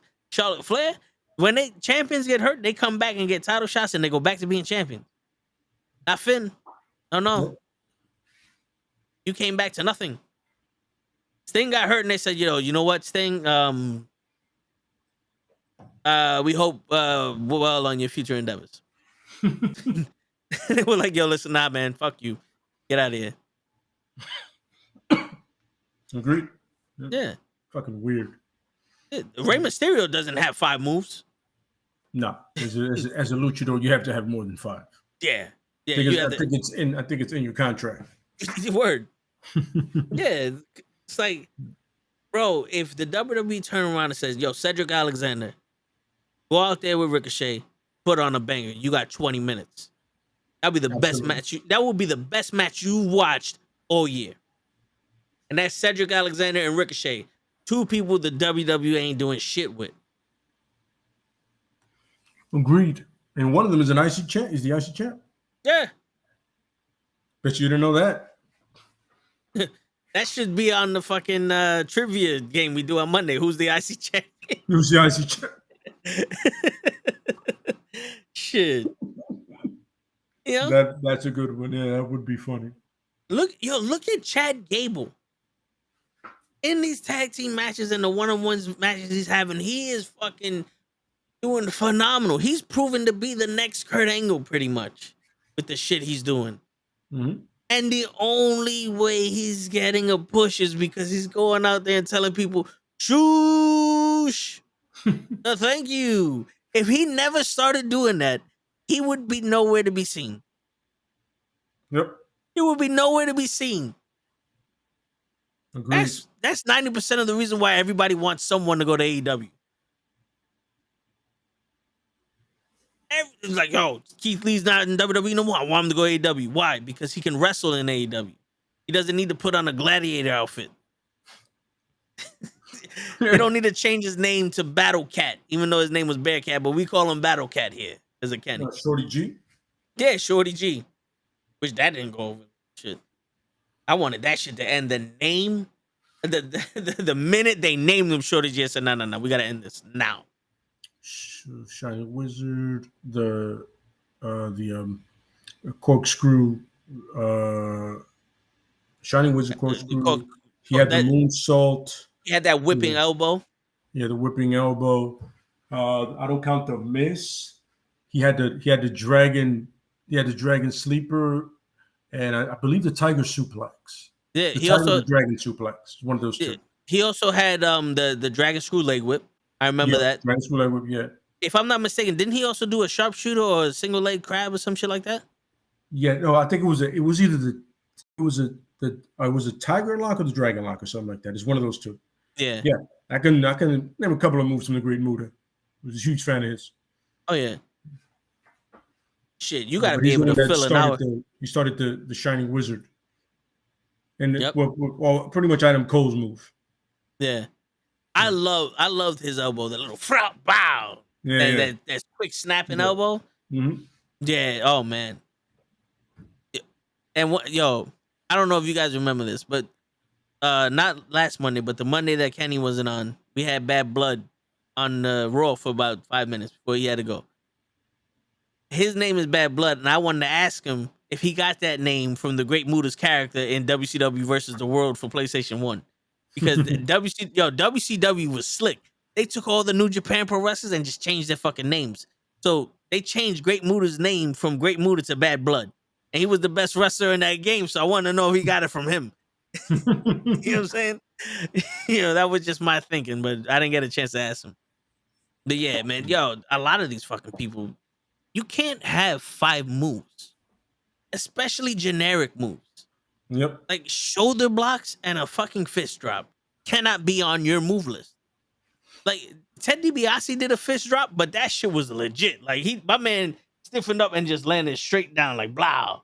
Like no one else did a fist drop like that. But that wasn't a part of his move list. That was just something he did. Yep. Like, come on, man. You think Canyon? Well, no one's better than Canyon. Like, who's better than Canyon? No one's better than Canyon. He was the fucking innovator of offense. You think he had just 5 moves? You think Booker T just has 5 moves? Come on. Shit. One of the greatest wrestlers we've seen. Booker Absolutely. T. Even Triple H had more than 5 moves. Yeah. One of them was when he's called the game. He better. Yeah. Better One of them was called burying motherfuckers. Yeah, that was the best move. I'm here all week, ladies and gentlemen. I had to do that one for Lay. I had to do that one for the culture. Cena had 6 moves in because he would bury motherfuckers all the time too. Yeah, sure. That was the biggest move of Doom. Yeah, the Nexus. Burying you. Ooh, that was the Nexus got the Hiroshima bomb. Shit, they wasn't even fucking around with that one. Crazy. He took down a stable of 10 in one move. Yeah, man. The second coming of the NWO. I don't think I'd ever agree with Edge, but I was like, yo, Edge and Jericho were right. You're an idiot. Yeah. They were both on some. They should definitely go over. Yeah. Fucking idiot. Yeah. Yeah, but so what else we got? Somebody said something about if any surprises for the Double or Nothing. I see maybe some for some way to lead to Forbidden Door. Some guys from New Japan coming in attacking people or whatever. Possibly. Maybe when Samoa Joe's No, because Yeah. the Forbidden Door is in June, right? The paper, I believe. Yeah, June. yeah. I think so. Yeah. Got to get it started somehow. And Cobb's already showed up with the other gentleman. So if it's going to be more matches, they got to start falling into place now. Yeah. Didn't Switchblade come out? Didn't he say that? Well, Switchblade came out a couple of times before, but I don't think he said anything. I Well, haven't seen him in 2 weeks. when they announced the Forbidden Door, I know Adam Cole wanted to say it, and then Switchblade walked out on stage with the I guess the guy from New Japan, the president over there or some shit. But maybe someone can interfere for Samoa Joe, because it's gonna be 5-on-1. Samoa Joe in the Owen Hart tournament. It's good, yo. Believe it or not, it's gonna be 5-on-1. You got the Elite and Sanjay Dutt, the Giant, and fucking Jay Lethal. Come on. It's true. Someone's gonna come out and fucking do something. Do you think Ibushi is gonna come? Because I know he's not a fan of. I think Kota Ibushi's ready to be released. He said there's a chance I'll be released.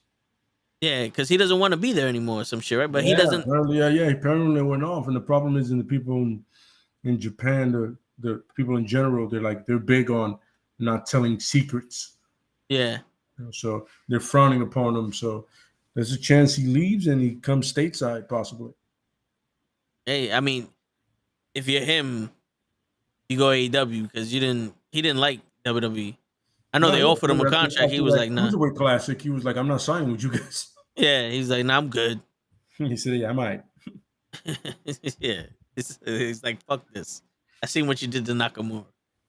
I'm not old enough for WWE. But yeah. Weird, The next pay-per-view is in late June, right? That's a Hell in a Cell. I believe so.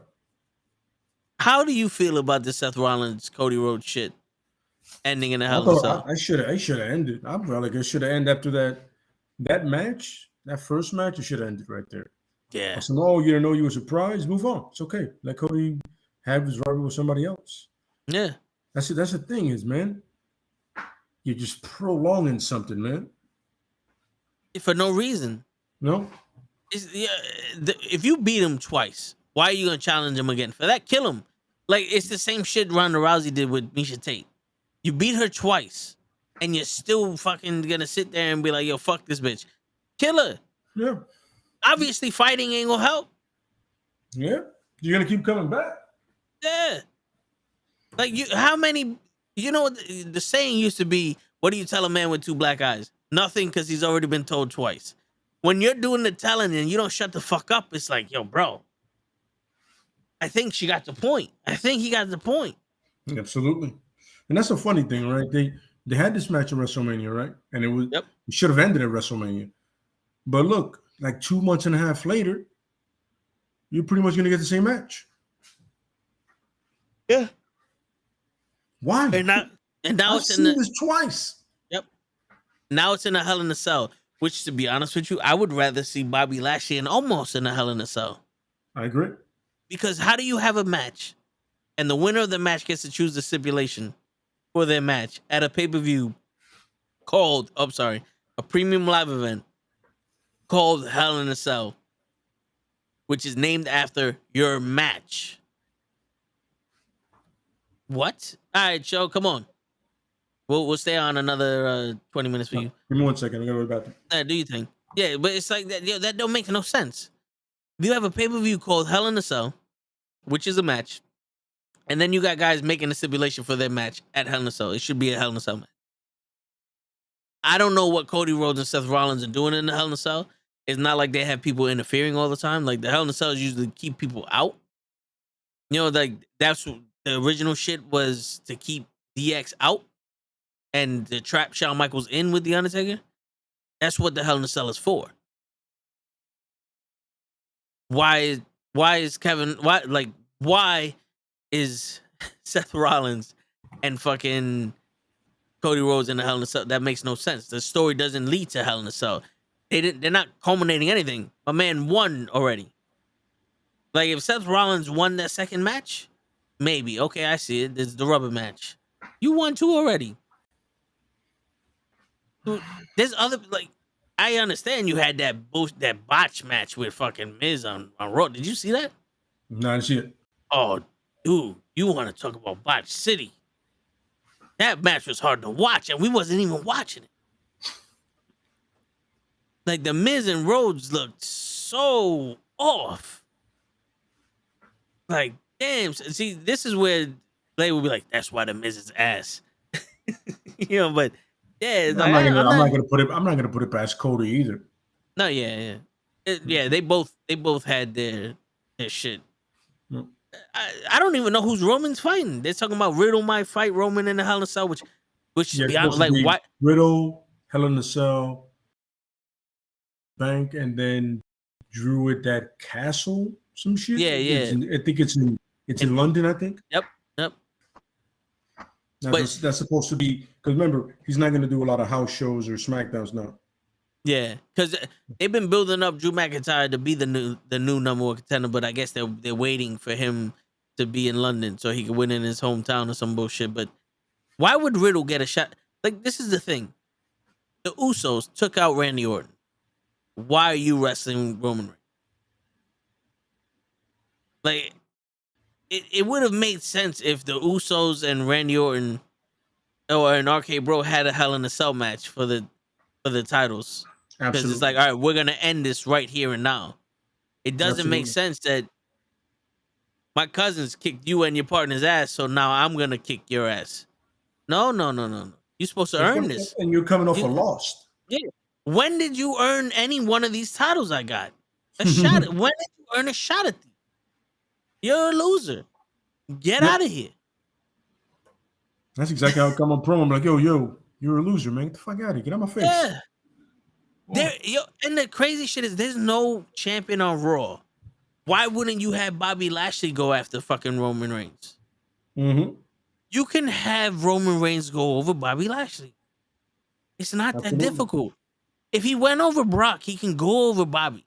You're not gonna hurt Bobby, especially when you have him wrestling almost. Like, Agreed. come on. I wouldn't sacrifice almost to Roman Reigns right now. No. But Bobby, yeah. Bobby will give you a fucking awesome match. I agree. What? Come on. Think about something. Come on, bro. Like, really. Think about something. Oh, yeah. You just got... it's frustrating, but yeah. And the funny thing is, you're limited on contenders. Yeah. Because I don't even know how many people are in WWE, but they fucking... It's not enough to name someone who could wrestle Roman Reigns. I agree. It's I don't know, man. It's stupid. Yeah, we waiting on show right now so he give us his 2 cents. But so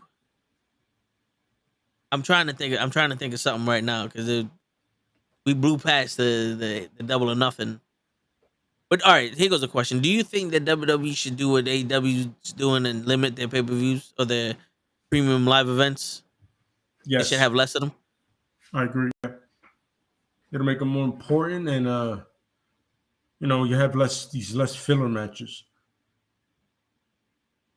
That is true. Hmm. Yeah, especially then your storylines should have to matter at that point. Yeah. Otherwise, no, they have to matter because they're going to lead to one of the 4 major pay-per-views or 5 or whatever. Yeah. And hopefully they won't look like a fucking Raw or SmackDown.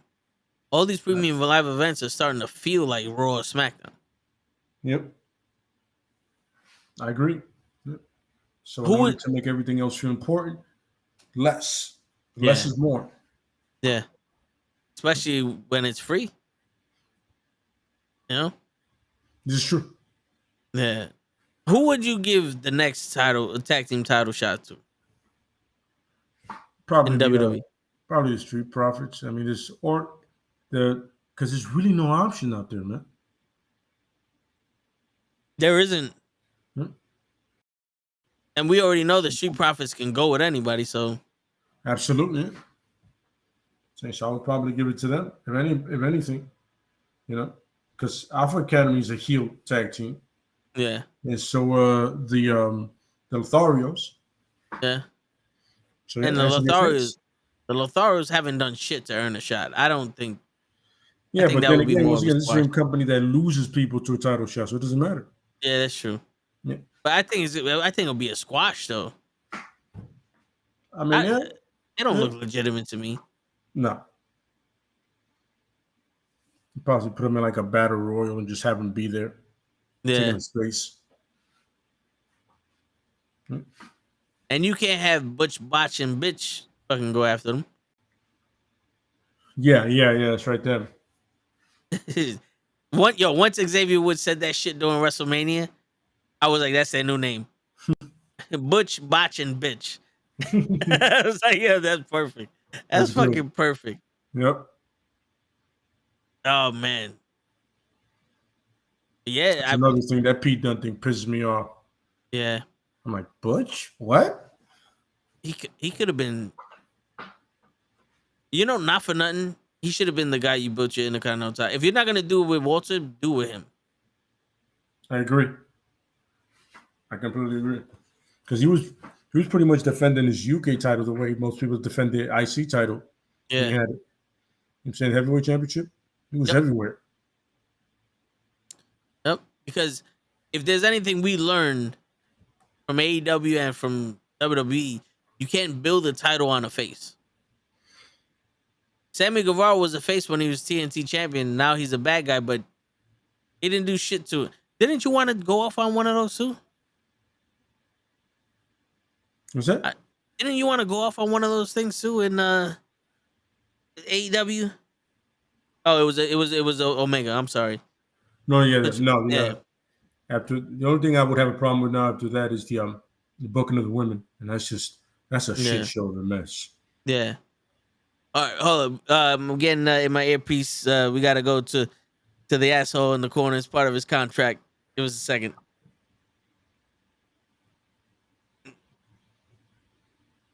What's that mean? Wait a minute. Mr. Perfect now. Heading to the ring, and Bobby the Brain Heenan will say so long. No. I'm staying right here with you. It's just a warm-up match, a little tune-up, just like it's going to be in WrestleMania when Mr. Perfect Cut it, bro. Cut it. I fucked everything up. Where's my towel? Where's Bobby? Yo, now that we got Show here, and he's not listening, he's fucking with his camera. I forgot. I wanted to go off on something. Mm.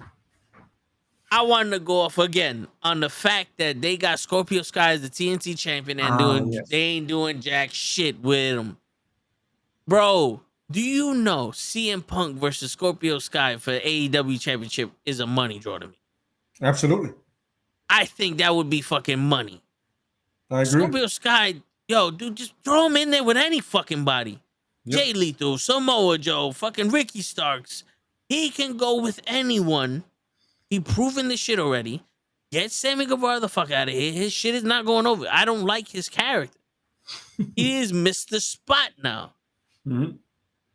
Get him out of here. Yo, the dude that they got him, their Bobby the Brain Heenan, the MMA dude, I forgot his fucking name, American Top Team. I like him as a heel. Dan Lambert. Yeah, I like Dan Lambert as a heel. But let Scorpio Sky wrestle. Absolutely. I don't know how Scorpio Sky and Kaz are not in this Kazarian are not in this fucking pay-per-view. I don't know how they're not in this pay-per-view. Yep. That's stupid. You got something on your face, Show. I had to take that shit off. That shit was itchy as fuck. Nah, I hear you. I It's all over your shirt. Yo, what's up? What's up, Lit? Wake your ass up.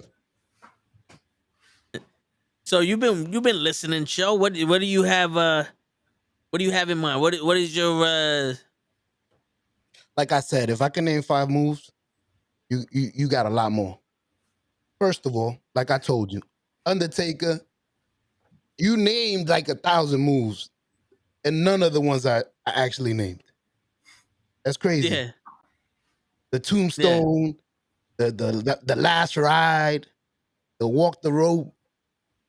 Old school. They call that old school. The old school. You said the leg drop on the apron. The snake eyes into the running leg drop, the running DDT, Mm-hmm. the Hell's Gate submission hold. He does the dragon sleeper sometimes too. The elbow into the corner. Ooh, does he win off of any of these moves? The Hell's Gate, yeah. Aside from the tombstone. Hell's Gate. The choke slam, the Hell's Gate. He's one off of the choke slam straight. Yeah. He beat Jimmy Fly Snuka WrestleMania for that fucking choke slam. But that was back then when he was the dead man. He just dropped him. It wasn't even a choke slam. It was just a drop. Boom. Yeah. Some weird shit. I think the gimmick back then was the more of the killer. Like, yo, he hit you with something, it's over. He the dead man. Show don't do that again in Lay's face. Yo, that joint oh was wait, itchy, in bro. my Lay face. Okay, so he's giving you the Lay face. Don't do that shit again. You can't give me the lay face when the lay is giving me the lay face. You can't do it together. One at a time. All right, Show, what's your prediction for AEW Double or Nothing? I don't have the card in front of me. But I'm gonna try to go off memory. Let's do it. All right, so Ruby Soho versus Chris Statlander tomorrow, and the winner faces Britt Baker. So who do you think is gonna face Britt Baker, Ruby Soho or Chris Statlander? From what I was hearing from what you guys were saying, I would have said Chris Statlander. Okay. But from what I was hearing from you guys, it looks like they are pushing Ruby. Give us your opinion. All Don't right, go off of what we're saying. All right, perfect. I would want Chris Statlander to go all right. against Britt Baker because I've seen that match and it was phenomenal. That was like match of the female. It was a good female match. It's match of the month. Let's say I didn't want to say of the year because I'm pretty sure there's a lot of matches. I hear you. All right, so Britt Baker versus Statlander then for the Owen Hart finals, the Owen Hart Cup. Mm-hmm. Who you got? Oh shit. The dentist, baby. All right, Britt Baker. All right, cool. Yeah. So now the men's Owen Hart Cup is Adam Cole, baby, versus Samoa Joe. You good, Lay? Yeah. It looks like you're being tortured over there. I see you. My bad. We got you staying up a little later than normal. Adam Cole versus Samoa Joe. Who you got? I would like Adam Cole to win. Okay. I'm one of the rare Adam Cole fans, I guess. But Samoa Joe, like I said, he's Samoa Joe everywhere he goes. Yep. Like he's never watered down, bro. It's kick ass with a towel on my neck. That might be my next address. There you go. Thank you. There you go. Samoa Joe, baby. The Jericho Appreciation Society versus Moxley, Bryan Danielson, Santana Ortiz, and Eddie Kingston. I want personally I would want Danielson to win. Okay. I feel like he's doing exactly what he said he would do. Grab a couple of guys, put them out there in the limelight. Mm-hmm. All right. So now we got the AEW tag team titles, which is Jurassic Express versus Team Taz, which is Hobbs and Ricky Starks, versus versus Swerve and Keith Lee. Ooh. Is he ready? Because from what I seen, from what I saw today on your screen, my man could barely pull himself over that rope. He almost made it. He ain't make it over. Is he ready to go a full like a good match and then be a champion and actually go on to defend it against different teams? But I would want them to win. I'm sorry to make that answer long. No, I don't know what they'll be able to do with it if Keith Lee is not in shape to actually battle and make a good match. You think Keith Lee could go, Lay? Absolutely. He'll be all right. Keith Lee's gonna be fine. Like he looks like he's. Now I'm not saying he can't go. I'm saying he looks like he's so swole that he's not as athletic like he used to be. Like he brolic. Well, you said no, but he's almost there. He needs a bigger gut. Mark Henry, if he keeps going, he's gonna turn into him. But he's looking strong. Yeah. I like him though. Go ahead. Next. All right. So the women's TBS championship match. Jay Cargill versus NJ. Ooh, you don't even got to say the next name. Who the fuck is NJ? Jay Cargill. Oh, Okay. baby. Okay. You know that's my baby. Word. Ooh. Yeah. I hear you. I hear you. She got them thighs. Ooh. She got them thighs. But all right. So then the women's AEW championship. Thunder Rosa versus Serena Deeb. Who you got? I'll give it to Thunder Rosa because I don't want Serena D to defend against Britt Baker. I want Thunder Rosa. And I need that title to come off her because she needs to go practice with Paul Heyman and then come back. All right. Yeah, let me hold the title. Go fix that mic issue. Yeah. Go get you a manager. Go get you a Mr. Fuji. Go find you somebody. All right. I hear you. The House of Black versus the Death Triangle. Wait a minute. Damn, that's a difficult one. I'm a fan of the Death Triangle. I think I'm gonna go with that. All right, the Death Triangle. Okay. If Pac whips ass, woo, he could wrestle, bro. No, he can. MJF versus Wardlow.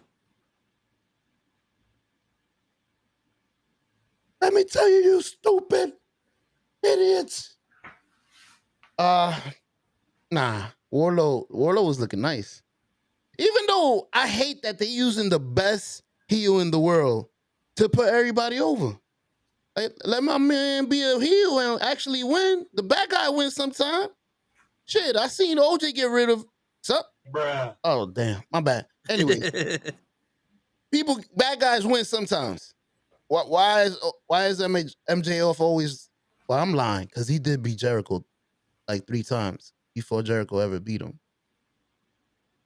I was getting tired. Like, yo, Jericho, when you gonna beat this man? He was whipping your ass. No, but he was undefeated. He was MJF. Yeah, until Jericho. Until Jericho beat him. Nice. Okay, so now he's giving it back because it seems like he's losing to everybody. He has the best feud with everybody. Your mother stinks, and then after that he loses to them, and then he goes back to somebody else. Your aunt stinks too. And then they fight. You know what's crazy, Show? He spent an entire year, 2 years undefeated, rivalry with Jericho, and then he finally lost to Jericho. And I can understand where you're going because the next rivalry he had was CM Punk, and then he lost to CM Punk. But this is the rivalry after that, so he only lost twice. Oh, yeah, it's just his rivalries last long. CM Punk. Who else I saw him lose to? Nah, he beat Cody Rhodes in their rivalry. All right, bro. Good night. All right, good night, bro. All right. Yeah, I think I don't know if Wardlow's ready, but I did like the last match he had. I don't know if that is enough for me to want him to beat my boy. Yeah. But you're gonna go with Wardlow? Yeah, they could have a good ending. Something nice. Some just DQ or something. All right. I think the only other match is the buy-in, but that's Hook and Dan Henson versus fucking Matt. Hook and Dan Henson. I want to pick that match for you. Sometime when y'all awake, y'all gotta explain to me what's this Hook mania. Lay don't even know what the Hook shit is. One time CM Punk said send Hook, and it became a meme. And then they actually let him wrestle, and everybody's like, oh, and then it became a thing where now it's Hook is the guy. Yeah, so that's what. So now the main event,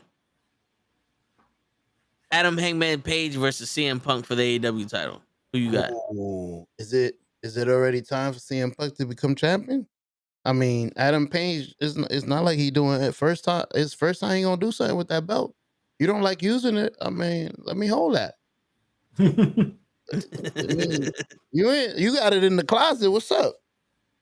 I like that belt. I mean, Yeah. maybe it's time for him. Let's give it to him. Let's see if the ratings go up. Let's test it. Let's see if we could stomp on WWE while they down with all the bullshit they've been going through. Boop. Like going up in ratings down. Let's see what CM Punk could do with it. Not saying that I like how he wrestles yet. He's getting better. I mean, he's warming up. Let him talk and walk around and just talk. I'm the greatest in the world. And then, get into a feud with somebody, or somebody will come out. Somebody new, though. Let my boy, Lady Annabelle, whatever his name is. The what? Look at the they both gave me the face. Who? With Rotunda, Wyndham Rotunda. Oh, okay. Oh shit. Sister Abigail, like trying to say Darby Allin. I was what? Nah. Yeah, we was like, oh man, the inverted one. they had an exalted one, and now he's the inverted one. Yeah. So him downstairs, Russell, is CM Punk. That's who I was talking about. So yeah, let's see him Punk. Let's see him Punk get this time. Russell's over here like, let's give it to him, and like, who the fuck is him? No. Okay, CM Punk. Let's give it a CM Punk. My apologies, Russell. Y'all all sleep. I had to go get some coffee. The dog was fucking spitting up everywhere. I had to fix that. I'm sorry, I'm late. So good, bro. But it's nice to see y'all, man. Yeah. Let's wrap it up because I see y'all tired. I'm bad. All right, real quick, as fast as you can say, what do you think about the Sasha Banks Naomi situation? We covered that also. Oh, that's a great one. Real quick, I feel like if it's bullshit, because I remember back in the days where there was a couple of champions that had attitudes, and sometimes they would use their little power to not want to do something, or to not want to put somebody over, or I'm not ready to do this right now, or my back is hurting, or I lost my smile. So, there's a lot of bullshit that go on. It's a good one. Yeah. That it's like it's been done before. Yeah. By the greatest, Stone Cold, Shawn Michaels. I can't name others, but I'm pretty sure it's been done more than that. I'm pretty sure Brock, look what he did to poor Kofi. I'm pretty sure they asked him to have a good okay match, man. Give him a chance. It's Kofi Mania. He will never beat me. And he whooped his ass. I love how Brock has the fucking defense. Yes, that's the voice he should have had. A big man. A big man. You gonna fight a real man, woman? Even though he does speak, he like a little Frank Beer. I'm coming for you. Yeah. Yeah. You hear that, Brock? Show said you ain't shit. Wait. No. No. I see what he did to poor little Frank Mir. And Frank Mir is 6'4", looking like a baby in his hands. But anyways, I agree with what they did. They should have wrapped their shit up, and they should have been like, yo, we built these titles, me and Bailey. I feel like you should give us a chance to at least try to make it better. Like, yo, give us somebody to defend it against, put us in storylines, put us to be talking in the back with fucking somebody, and we get attacked by the fucking Delphonics or whatever they. Oh, Iconics. Something. Give me something. A storyline where, oh shit, the women titles are being defended. Because I don't know who the hell they're going to defend it against. And I heard a couple of teams that y'all was building awesome teams. Baszler and somebody else. Shayna Baszler. Baszler. That's the new team. Shayna and Bailey and Shayna Baszler. The Baszler. Oh man. Wow. Shit. But yeah, they and Vince McMahon should have budged a little bit. I know he's trying to show his balls, maybe because they're females. Because if it would have been males, he probably would have been like, "Don't leave. I think I know what you want," or something. But since this Everybody girl, got Vince I know, right? McMahon does talk like that. When he gets upset, Austin. But anyways, he should have budged like he did to many of the other people. Shit, he did it to Hogan. Fucking Yokozuna couldn't even enjoy his moment. Woo! I did it, mama! Woo! I am a real Spike. I put up the fuck? Spike. Mr. Fuji, who the fuck is this? Oh, now you gotta defend it against my man. I just won this. Can I enjoy it? Can I take it back to Japan? I'm not even from fucking Japan. But fuck it.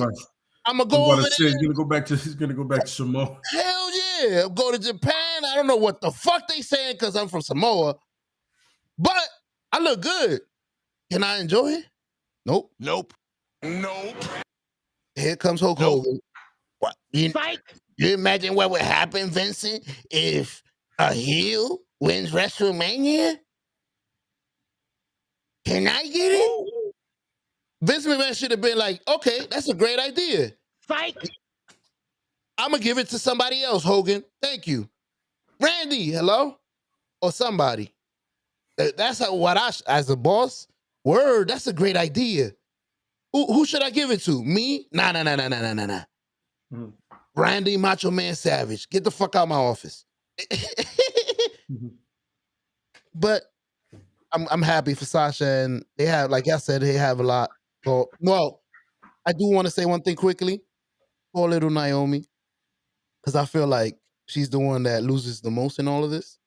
Sasha's a star. Shit, she's in Mandalorian. Her little cousin is Tupac and Snoop Dogg, and they was in Murder Inc. together. But anyways, she got a lot. She could do a lot of stuff. She could go do movies. She could go, if she go to AEW, I want Britt Baker first, and I want Thunder Rosa. I'm gonna whoop her ass. I'm gonna take Ruby Mierda, because she's trash, throw her out the fucking ring. And what? She'll kill it over there. She'll bring that female division. Woo. How's she gonna call out Britt Baker? I want to hear you call out Britt Baker and Sasha Banks. And Sasha, I don't have to call out Britt Baker. You imagine. No.